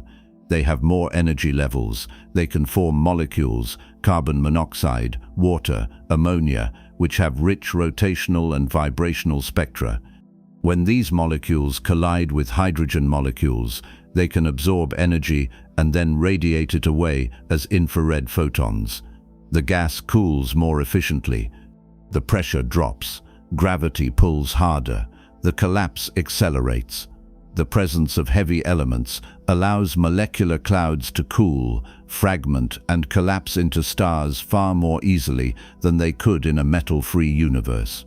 This is one of the reasons the first generation of stars, the population 3 stars that formed from primordial hydrogen and helium with no metals at all, were so different from the stars we see today. They were likely much more massive, much hotter, much shorter-lived, because without metals to help the gas cool and fragment, the clouds that formed them could not break up into smaller pieces. They collapsed into a few very massive objects, rather than many smaller ones. The metals, the carbon and oxygen and nitrogen that Stephenson 218 and stars like it have been scattering into space for billions of years, are what allow the modern universe to make stars like the Sun. Small stars, long-lived stars, stars that can sustain fusion for billions of years, giving planets time to form, atmospheres time to evolve, lifetime to arise and develop into something capable of looking back at the stars and asking where it came from. The heavy elements do more than just help the gas cool. They also provide the raw material for planets. In a cloud of pure hydrogen and helium, there is nothing to build planets with. You can make gas giants, massive balls of hydrogen and helium held together by their own gravity. But you cannot make rocky planets. You cannot make a surface. You cannot make an atmosphere that is not just hydrogen. You cannot make oceans, continents, or anything resembling a habitable environment. For that, you need metals, carbon to build organic molecules, oxygen to make water and silicates, silicon to form rocky minerals, iron to build planetary cores, magnesium, aluminum, calcium, all the elements that go into making the solid structures we call planets. None of those elements existed in the early universe. They had to be made. They had to be forged inside stars, scattered by supernovae, mixed into molecular clouds, and then incorporated into the next generation of stars and the disks of gas and dust that surround them when they form. It is in those disks, the protoplanetary disks, that planets are born. The disk is mostly hydrogen and helium, but it contains a small fraction of solid material, grains of dust made of silicates, carbon, iron, ice. The grains stick together when they collide, building up into pebbles, then boulders, then planetesimals, kilometer-sized objects with enough gravity to start pulling in more material. The planetesimals collide and merge, growing into protoplanets. The protoplanets clear out their orbits, sweeping up everything in their path, growing into full-sized planets. The process takes millions of years, and it depends critically on having enough solid material in the disk to get started. If the disk were pure hydrogen and helium, the grains would never stick. The planetesimals would never form. The rocky planets we see around stars like the Sun would not exist. The atoms in those grains, the silicon in the silicates, the iron in the metal grains, the carbon in the organics, all of it came from earlier generations of stars. All of it was forged in stellar cores and scattered in supernova explosions. All of it passed through the interstellar medium, got swept up into a molecular cloud, collapsed into a new star system, and ended up in the disk where planets formed. This is not abstract. This is not a hypothetical chain of events that might happen somewhere in the distant future. This is what happened here. This is the story of our own solar system. The Sun formed about 4.5 billion years ago from a collapsing region of a molecular cloud. That cloud was already enriched with heavy elements from earlier generations of stars that had lived and died in the billions of years before the Sun was born. The disk around the young Sun contained grains of dust made of silicates, metals, and ices. Those grains stuck together, building up into planetesimals. The planetesimals collided and merged, growing into the planets. Earth formed from those collisions, a ball of rock and metal held together by gravity, heated by radioactive decay and by the energy of impacts, eventually cooling enough to form a solid crust, oceans of liquid water, and an atmosphere. The atoms that make up Earth, the iron in the core, the silicon and oxygen in the mantle, the carbon in the crust, and in every living thing on the surface, all of those atoms were made inside stars that exploded before the Sun existed. We know this because we can measure the isotopic composition of meteorites, the leftover debris from the early solar system, and compare it to the isotopic signatures produced by different types of supernovae. The match is clear. The material in the solar system came from multiple sources, different types of stars, different types of explosions, all mixed together in the molecular cloud that collapsed to form the Sun and planets. We are made of recycled star material. Every element heavier than helium in your body, in the air you breathe, in the ground beneath your feet, was synthesized in the interior of a star or in the violence of a stellar explosion. This is not metaphor. This is chemistry. This is physics. This is the way matter flows through the universe, from the Big Bang to the first stars, from the first stars to the enriched gas, from the enriched gas to new stars and planets, from planets to life, and eventually, when stars die and planets are destroyed, back into the gas, ready to start the cycle again. The elements Stephenson 218 scattered are now part of that flow. They are drifting through the interstellar medium, cooling, mixing, waiting to be swept up into the next molecular cloud. That cloud will collapse. New stars will form. Some of those stars will have planets. Some of those planets will be rocky, made of the silicon and iron and oxygen that Stephenson 218 created. Some of those planets will have atmospheres, made of the nitrogen and carbon that the star scattered. Some of those planets might have liquid water, made of the oxygen and hydrogen, the hydrogen left over from the Big Bang, the oxygen forged in the star's core. And if the conditions are right, if the planet is in the habitable zone around its star, if it has the right temperature, the right pressure, the right mix of elements, chemistry will start to happen. Simple molecules will form, amino acids, nucleotides. Lipids, the building blocks of life. Those molecules will interact, combine, replicate. Self-replicating chemistry, the earliest hint of biology, will emerge. Over time, over millions and billions of years, that chemistry will evolve, becoming more complex, more organized, more capable. Single-celled organisms, multicellular organisms, complex life, intelligence, consciousness. Beings capable of looking up at the stars and wondering where they came from. And if they are anything like us, they will eventually figure it out.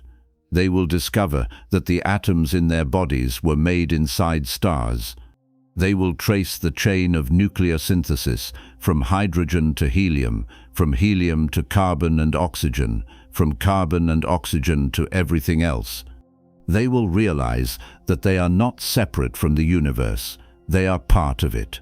They are the universe looking at itself, made of the same material, governed by the same laws, the product of the same long, slow process of cosmic evolution that started with the Big Bang and will continue until the last star burns out. That realization, that connection between the death of massive stars and the origin of life, is one of the most profound insights modern astronomy has produced. It is also one of the most humbling. We are not special in the sense of being separate from the rest of the cosmos. We are special in the sense of being a natural outcome of the processes that govern how matter and energy behave over billions of years.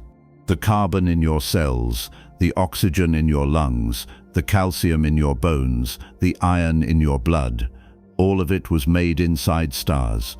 Some of those stars were like Stephenson 218, massive, luminous, short-lived, dying in spectacular supernova explosions that scattered their contents across light-years of space. Some of those stars were smaller, longer-lived, dying more gently, shedding their outer layers in planetary nebula, enriching the interstellar medium more slowly. Both types contributed.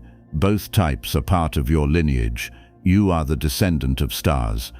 Not in a metaphorical sense, but in a literal, traceable chemical sense. The atoms that make up your body have been through multiple stellar generations.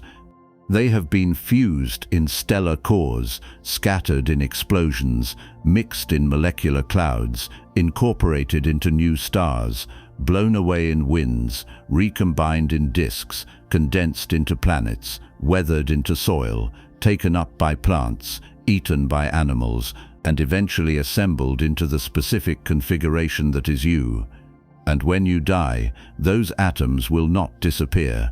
They will be recycled again, released back into the environment, broken down, redistributed, eventually incorporated into something else.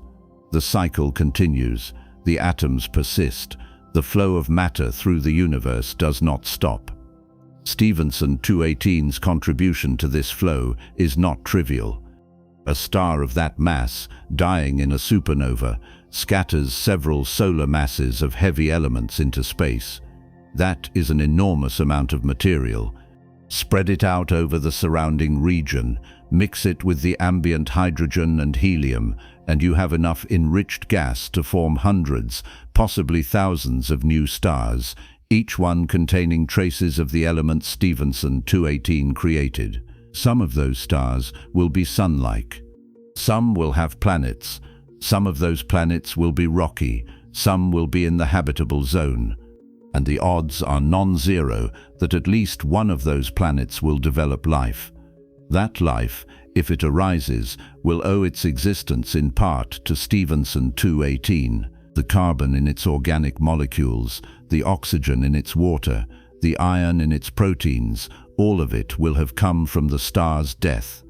This is the legacy, not the explosion itself, which is brief and spectacular and then gone, but the lasting impact on the chemical composition of the galaxy, the enrichment of the interstellar medium, the seeding of future star systems with the elements necessary for complexity, for planets, for life. The star died. Its atoms did not.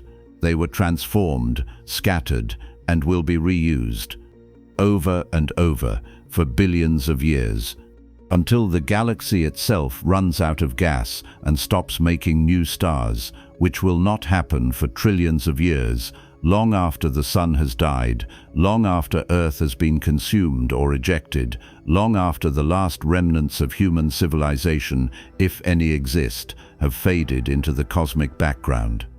The process is not unique to Stephenson 218. Every massive star that has ever lived and died has contributed to the same cycle. Every supernova, every planetary nebula, every stellar wind, all of it enriches the interstellar medium, adding to the pool of heavy elements available for the next generation. The galaxy has been doing this for more than 10 billion years, building up the metal content incrementally, one stellar generation at a time. The early universe had almost no metals. The gas that formed the first stars was more than 99.9% hydrogen and helium. The first supernovae changed that, adding the first traces of carbon, oxygen, and heavier elements. The second generation of stars formed from slightly enriched gas. They created more heavy elements and scattered them in turn. The third generation formed from even richer gas. The process continued, compounding, each new generation of stars pushing the metal content a little higher. By the time the sun formed, the gas in the molecular cloud that gave birth to it had a metal content of about 2%. That 2% is what made the solar system possible. It is what allowed rocky planets to form. It is what allowed Earth to have a solid surface, an iron core, a nitrogen-oxygen atmosphere, oceans of liquid water. It is what allowed life to arise and evolve into something capable of looking back at the stars and understanding, at least in part, what happened. The 2% is the cumulative legacy of billions of years of stellar nucleosynthesis, the product of countless stars that lived and died before the sun was born. Stephenson 218 is adding to that legacy right now, and the stars that form from the gas it enriched will add to it further, and the cycle will continue. There is a lineage here, a family tree of sorts, tracing the flow of atoms from one generation of stars to the next. You can, in principle, trace the iron in your blood back to a specific type of supernova, a type 1a or a core collapse supernova, depending on the isotopic signature. You can trace the gold in a wedding ring back to the E process, which happens only in the most extreme environments, neutron star mergers, or the collapsing cores of massive stars. You can trace the carbon in your DNA back to the helium-burning shells of red giants and the cores of massive stars. Every element has a history. Every atom has a story. And if you could somehow follow an individual atom backward through time, tracing its path through the galaxy, you would see it pass through star after star, explosion after explosion, cloud after cloud, each step adding to its journey, each interaction shaping its fate, until eventually you reached the Big Bang, where it started as a proton or a neutron in the first few minutes after the universe began. That atom has been on a journey lasting more than 13 billion years. It has been part of countless structures. It has been heated, cooled, fused, scattered, recombined, over and over. And now it is part of you. And one day it will be part of something else. The journey does not end. The cycle continues. The atoms persist. And the stars, in dying, ensure that the cycle can continue, that new structures can form, that the universe can remain interesting rather than collapsing into a cold, uniform equilibrium of hydrogen and helium drifting forever in the dark. This is why the death of massive stars is not just a spectacular event. It is a necessary event. It is the mechanism by which the universe creates the diversity of matter that makes complexity possible. Without supernovae, without the process, Without the steady enrichment of the interstellar medium over billions of years, the universe would be a much duller place. No rocky planets, no solid surfaces, no chemistry beyond the simplest reactions involving hydrogen and helium. No life, at least not life as we know it, because life depends on carbon and oxygen and nitrogen and phosphorus and sulfur and iron and a dozen other elements that can only be made inside stars or in the explosions of stars. The death of Stephenson 218 is not a tragedy, it is a gift of heavy elements, scattered across light years, mixed into the gas that will form the next generation of stars and planets. A gift that will persist long after the star itself is forgotten, long after the supernova remnant has faded, long after every trace of the star's existence has been erased except for the atoms it left behind. Those atoms are the legacy, and they will be woven into the fabric of the galaxy, part of an unbroken chain of matter stretching from the Big Bang to the far future, connecting everything that has ever existed and everything that will ever exist. And now, having traced the journey of Stephenson 218's atoms from the star's death to their eventual incorporation into new stars, new planets, and possibly new life, we are left with a question. Is Stephenson 218 unique? Is it the largest star the universe can make, the extreme endpoint of stellar evolution? Or are there others out there, even larger, even more extreme, sitting at the edge of what physics allows? The answer, as uncomfortable as it is that we do not know.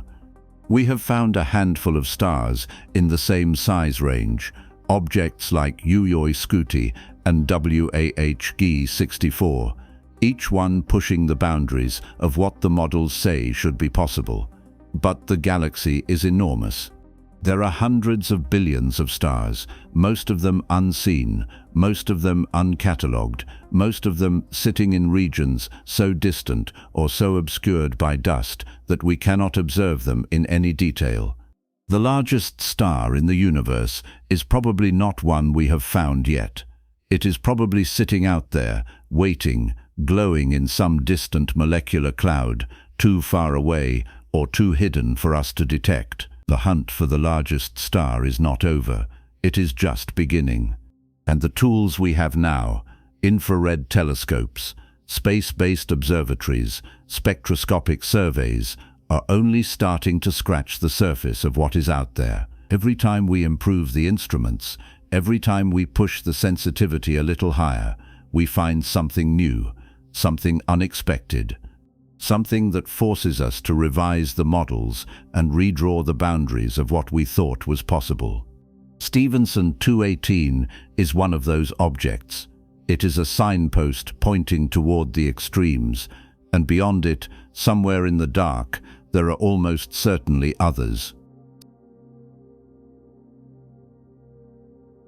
Stephenson 218 is not alone.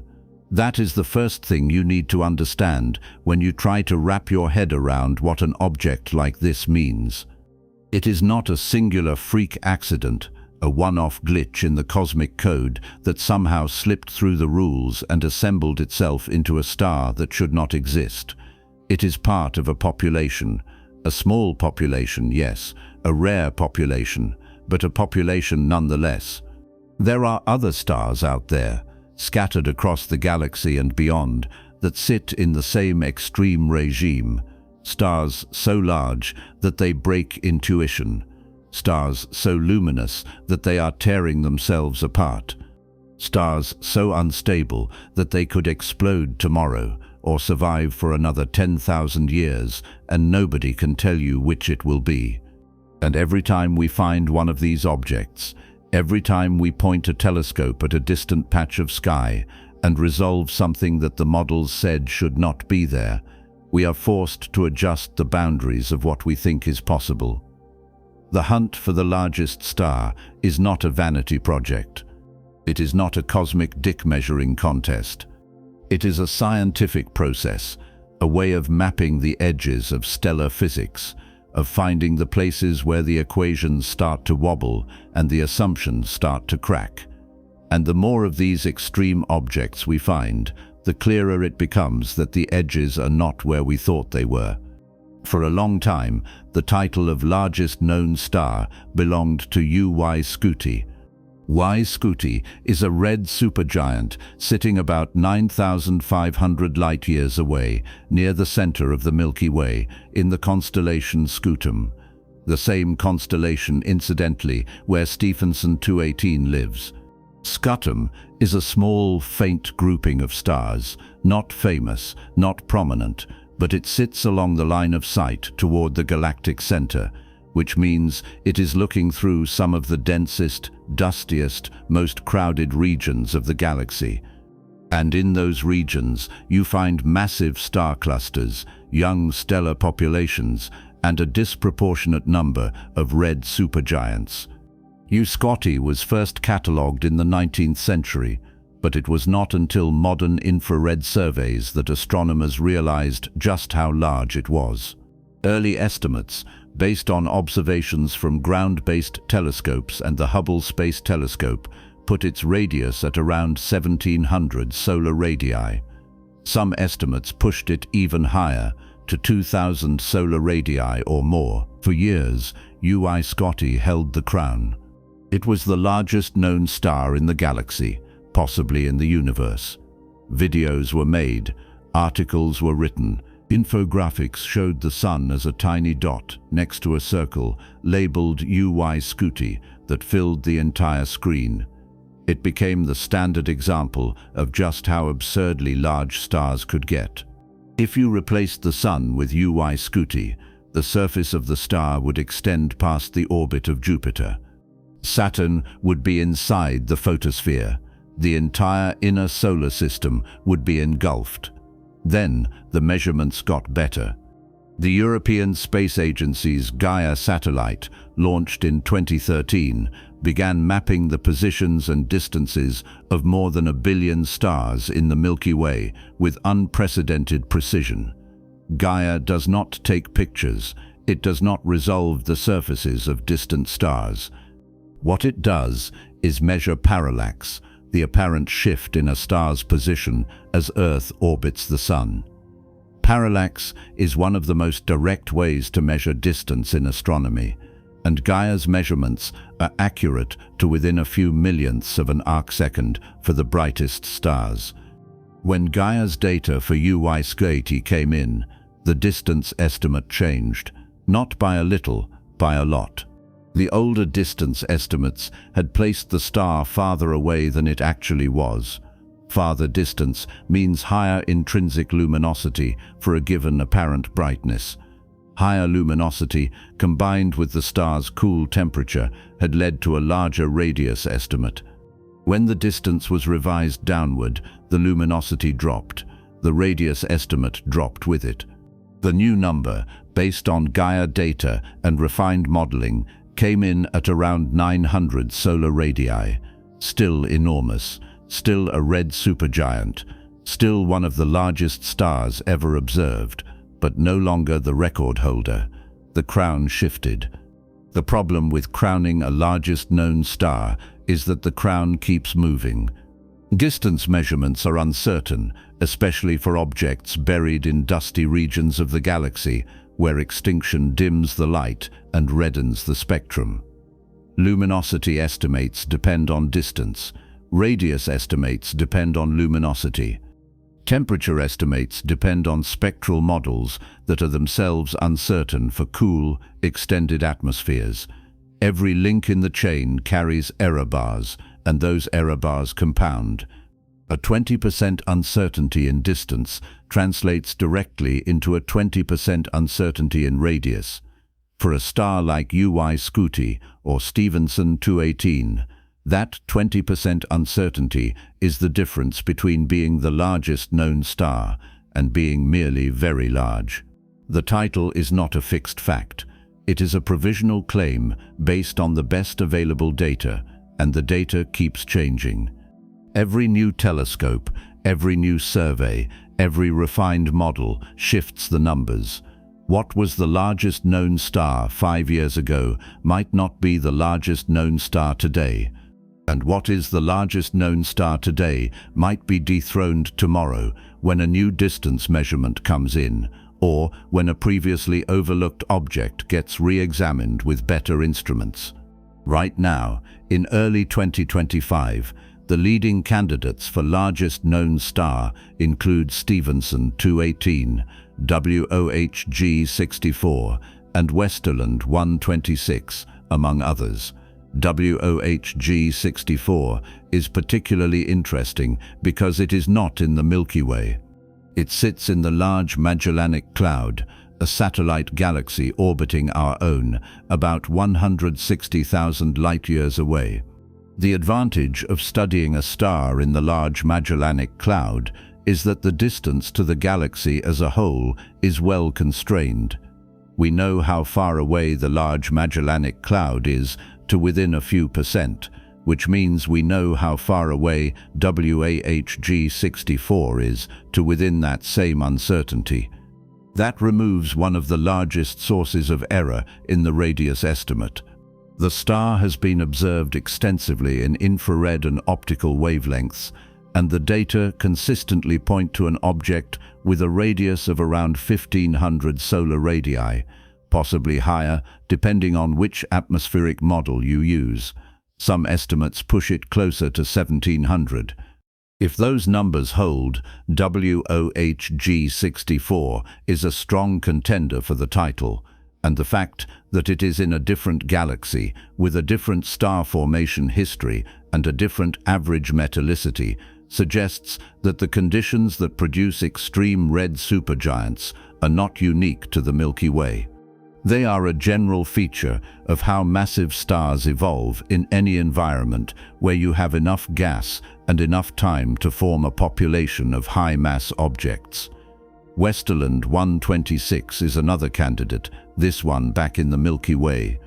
It sits in the Westerland 1 cluster, a young massive cluster about 12,000 light-years away, containing some of the most luminous and most massive stars known.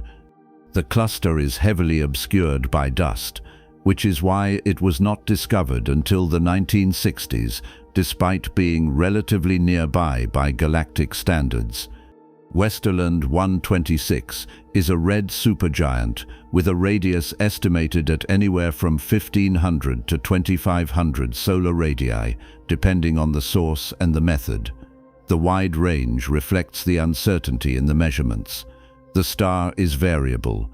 Its brightness changes over time, which suggests that its size is changing as well, pulsing in and out as the balance between radiation pressure and gravity shifts. Measuring the radius of a variable star is harder than measuring the radius of a stable star because you have to account for the pulsations, and the radius you get depends on when you happened to observe it. Catch it at maximum expansion and you get a larger number. Catch it at minimum and you get a smaller number. The true radius is somewhere in between, but defining what true means for a star that is constantly changing size is not straightforward. The fact that we have multiple candidates, all with overlapping error bars, all sitting in the same general size range, tells us something important. It tells us that there is a population of stars at this extreme. These are not isolated flukes. They are the tail end of a distribution, the rare but real outcome of massive star evolution under specific conditions, and because they are a population, we can study them statistically. We can ask questions like, how many of these objects should exist in a galaxy like the Milky Way at any given time? How long do they survive in this phase before they explode? What fraction of massive stars pass through this stage, and what fraction skip it entirely and go straight to supernova from a different evolutionary path? These are not questions you can answer by studying a single object. You need a sample. You need enough examples to start seeing patterns, to start teasing apart the physics from the noise. And the more of these extreme stars we find, the larger the sample gets, and the better our understanding becomes. The challenge is finding them. Red supergiants are rare to begin with. Massive stars are rare. Massive stars in the red supergiant phase are rarer still because the phase only lasts a few 100,000 years, a blink on cosmic timescales. And extreme red supergiants, the ones large enough to compete for the title of biggest star, are the rarest of all. You cannot just point a telescope at a random patch of sky and expect to find one. You have to know where to look. You have to target regions where massive stars form, young stellar clusters, molecular clouds, regions near the galactic center where the star formation rate is high. And even then, you are looking through dust, trying to pick out faint infrared sources from a crowded field, hoping that the object you are looking at is not just a foreground star or a background galaxy or a misidentified artifact in the data. The process is slow, it is painstaking. It requires surveys that map large areas of the sky at multiple wavelengths, cross-referencing catalogs, following up candidate objects with spectroscopy to confirm their nature. And for every extreme red supergiant you find, you sift through thousands of ordinary stars that are not interesting by comparison but still have to be checked. The tools for this hunt have gotten dramatically better in the last 2 decades. Infrared surveys like the 2-micron all-sky survey, the Spitzer Space Telescope, the Wide Field Infrared Survey Explorer, and now the James Webb Space Telescope have mapped huge swaths of the sky in wavelengths that can penetrate dust and detect the cool glow of red supergiants. Spectroscopic follow-up surveys like the Apache Point Observatory Galactic Evolution Experiment and the Gaia ESO survey have provided detailed chemical compositions and radial velocities for hundreds of thousands of stars, allowing astronomers to classify them and place them in the context of galactic structure. Astrometric missions like Gaia have provided distances that are accurate enough to turn rough estimates into precise measurements. Each new dataset adds resolution, adds clarity, narrows the uncertainties. And each new dataset turns up new candidates, new objects that were sitting in the archives all along, but nobody had looked closely enough to realize what they were. James Webb is going to change the game.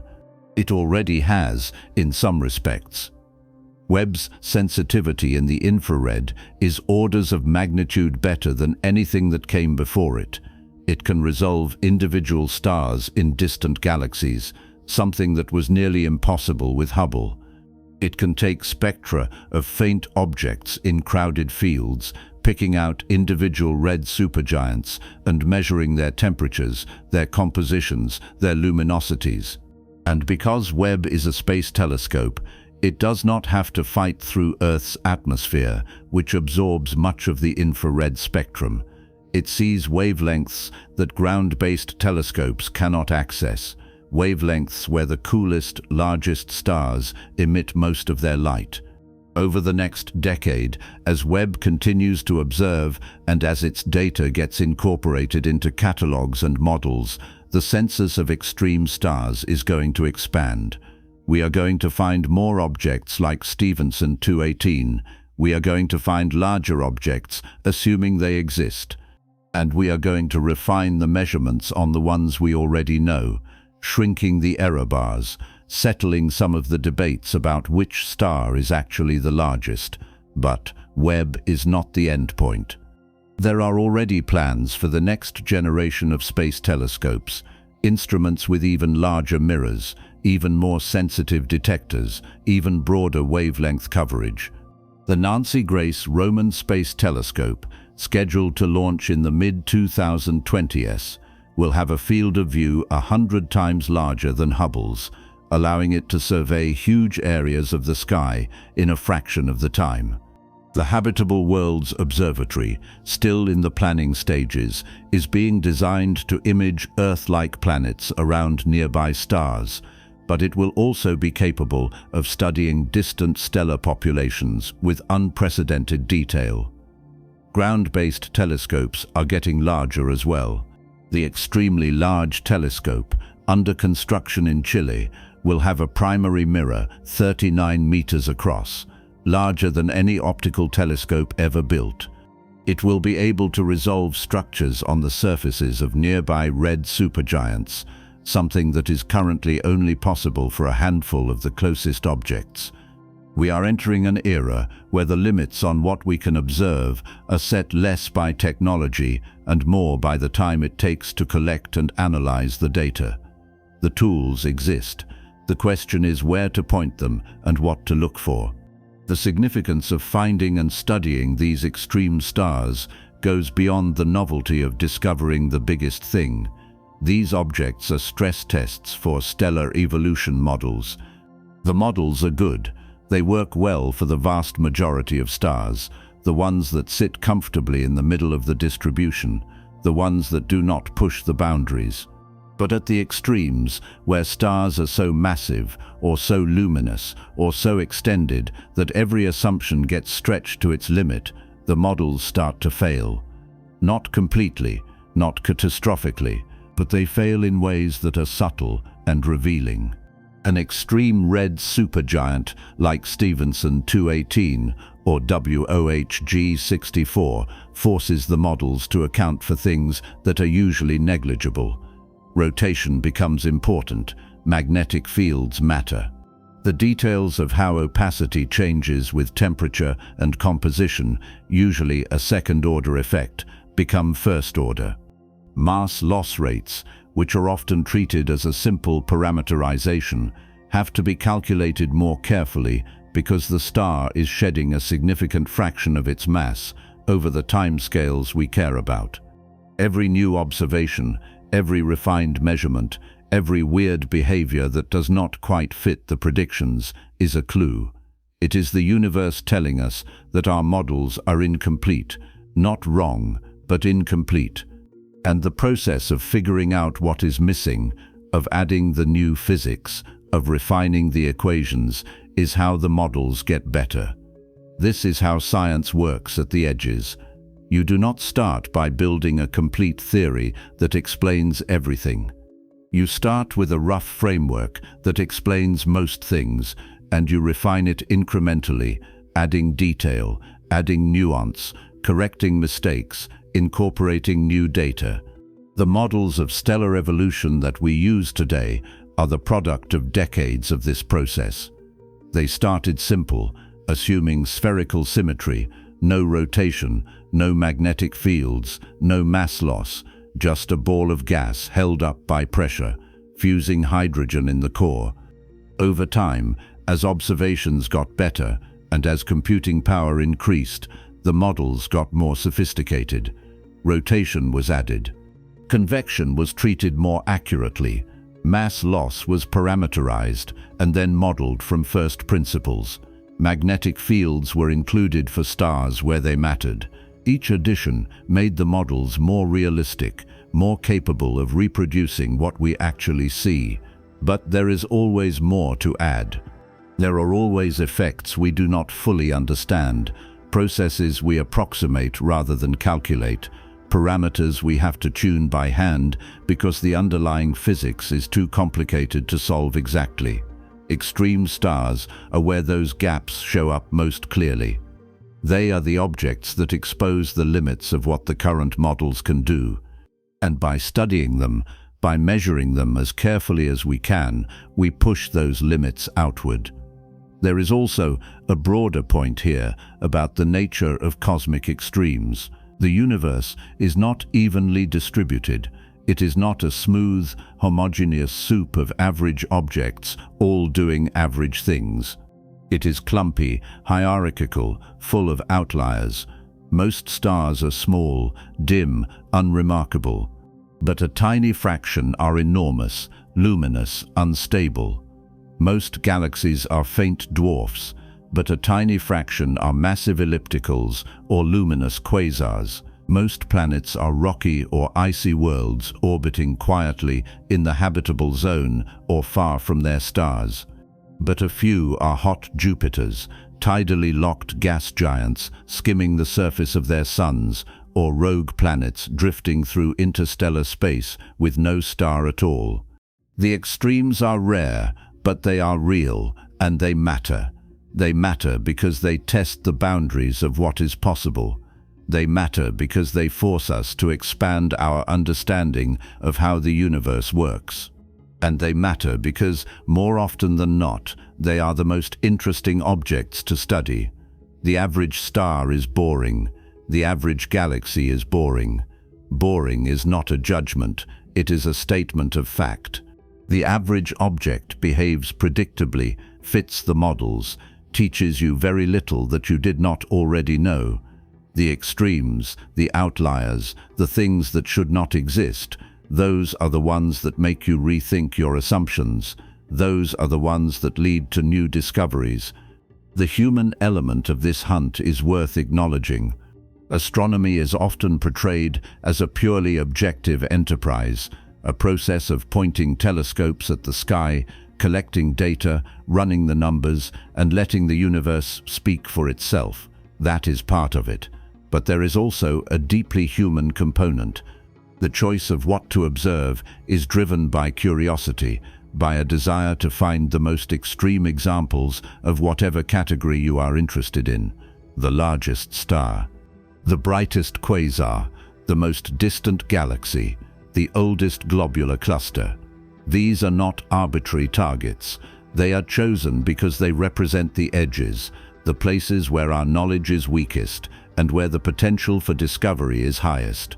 And the scientists who dedicate their careers to studying these objects are motivated not just by a dry intellectual interest in refining models, but by a genuine sense of wonder at the fact that the universe contains things like Stephenson 218, a star so large that you could fit 10 billion suns inside it, a star so luminous that it shines with the light of 500,000 suns, a star so unstable that it is tearing itself apart, shedding its outer layers into space, waiting for the core to collapse and trigger an explosion that will briefly outshine an entire galaxy. That is not boring, that is extraordinary. And the fact that it exists, that we can observe it, that we can measure it and study it and try to understand it, is one of the most profound privileges of being a scientist in the 21st century. There is also a humbling dimension to this work. For all the progress we have made, for all the telescopes we have built and the data we have collected, the universe is still mostly unknown. We have catalogued a few billion stars out of the hundreds of billions in the Milky Way. We have measured the distances to a tiny fraction of them. We have taken detailed spectra of an even smaller fraction, and the Milky Way is just one galaxy out of hundreds of billions in the observable universe. The scale of what we do not know is staggering. Somewhere out there, right now, there is probably a star larger than Stephenson 218, larger than WOHG 64, larger than anything we have ever seen. It might be in a distant galaxy, too far away for our current telescopes to resolve. It might be buried in a molecular cloud so dense that no light escapes. It might be in a region of the Milky Way we have not surveyed carefully yet, sitting in the data archives, waiting for someone to notice it. Or it might have already exploded, its light traveling toward us through space, still decades or centuries away from reaching Earth. We will never know about most of the extreme objects that exist. The universe is too big, the timescales are too long, the distances are too vast. We are sampling a tiny corner of space and time, a single snapshot of a universe that has been evolving for nearly 14 billion years and will continue evolving for trillions more. What we see is not representative, it is just what we happen to be able to see from here and now. And what we can see is extraordinary enough. Imagine what we are missing. The philosophical takeaway, if there is one, is that the universe does not care about our categories. It does not care that we have drawn a line at 2,000 solar radii and declared that stars larger than that should not exist. It does not care that our models predict a sharp upper limit to stellar luminosity or mass or radius. The universe does what the laws of physics allow, and the laws of physics are more permissive than we often assume. Stars can be larger than we thought. Black holes can be heavier than we thought.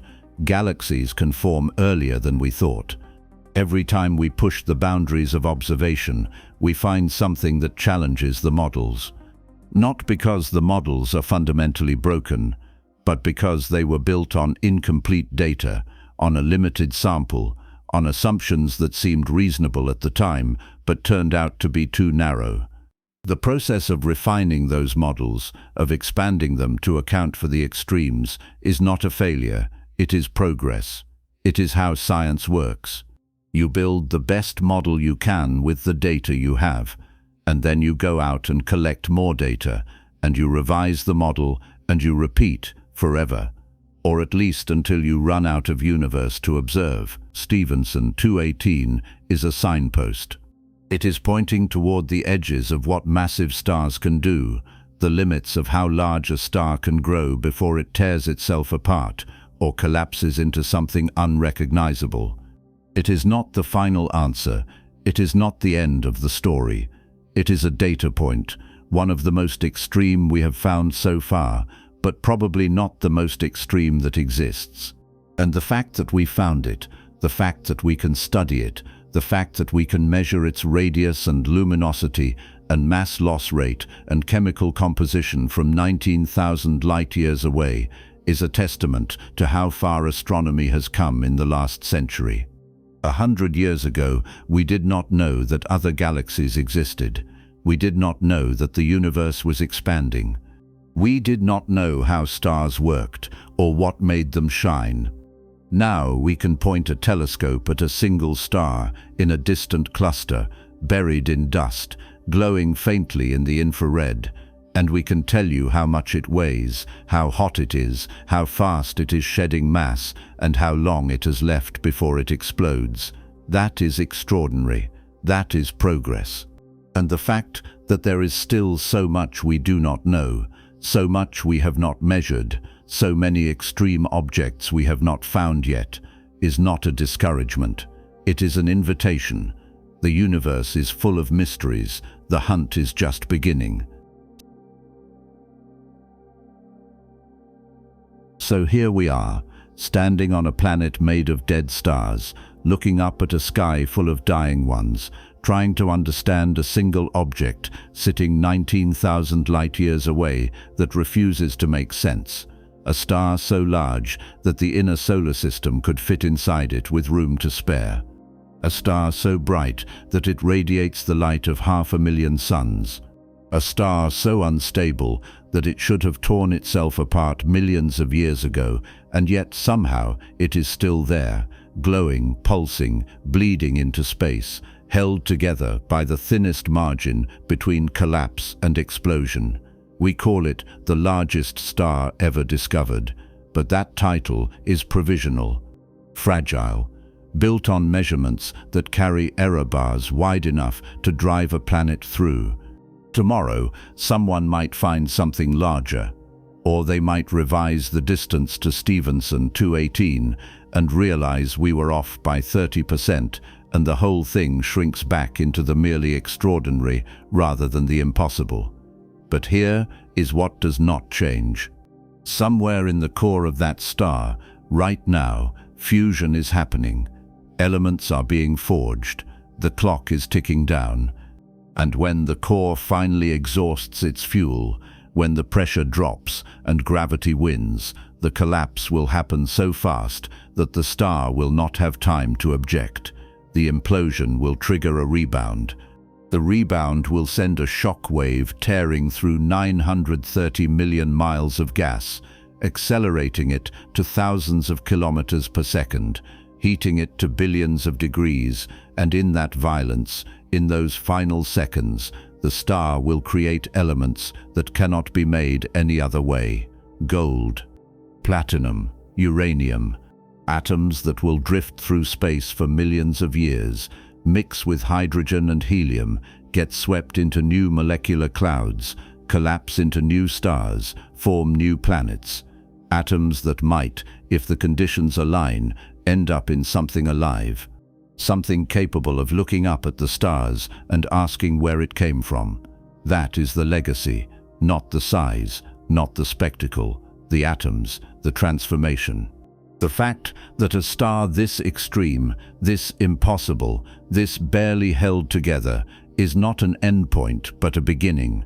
It is seeding the future, and we are standing here, made of the seeds from stars that died billions of years ago, watching a star that will die and scatter seeds of its own. The cycle does not stop. The atoms persist. The universe builds complexity, one explosion at a time. Stephenson 218 is not the largest star because we measured it correctly. It is the largest star because we looked. And the fact that we are still looking, still finding things that should not exist, still revising the models and expanding the boundaries, means we have not reached the edge yet.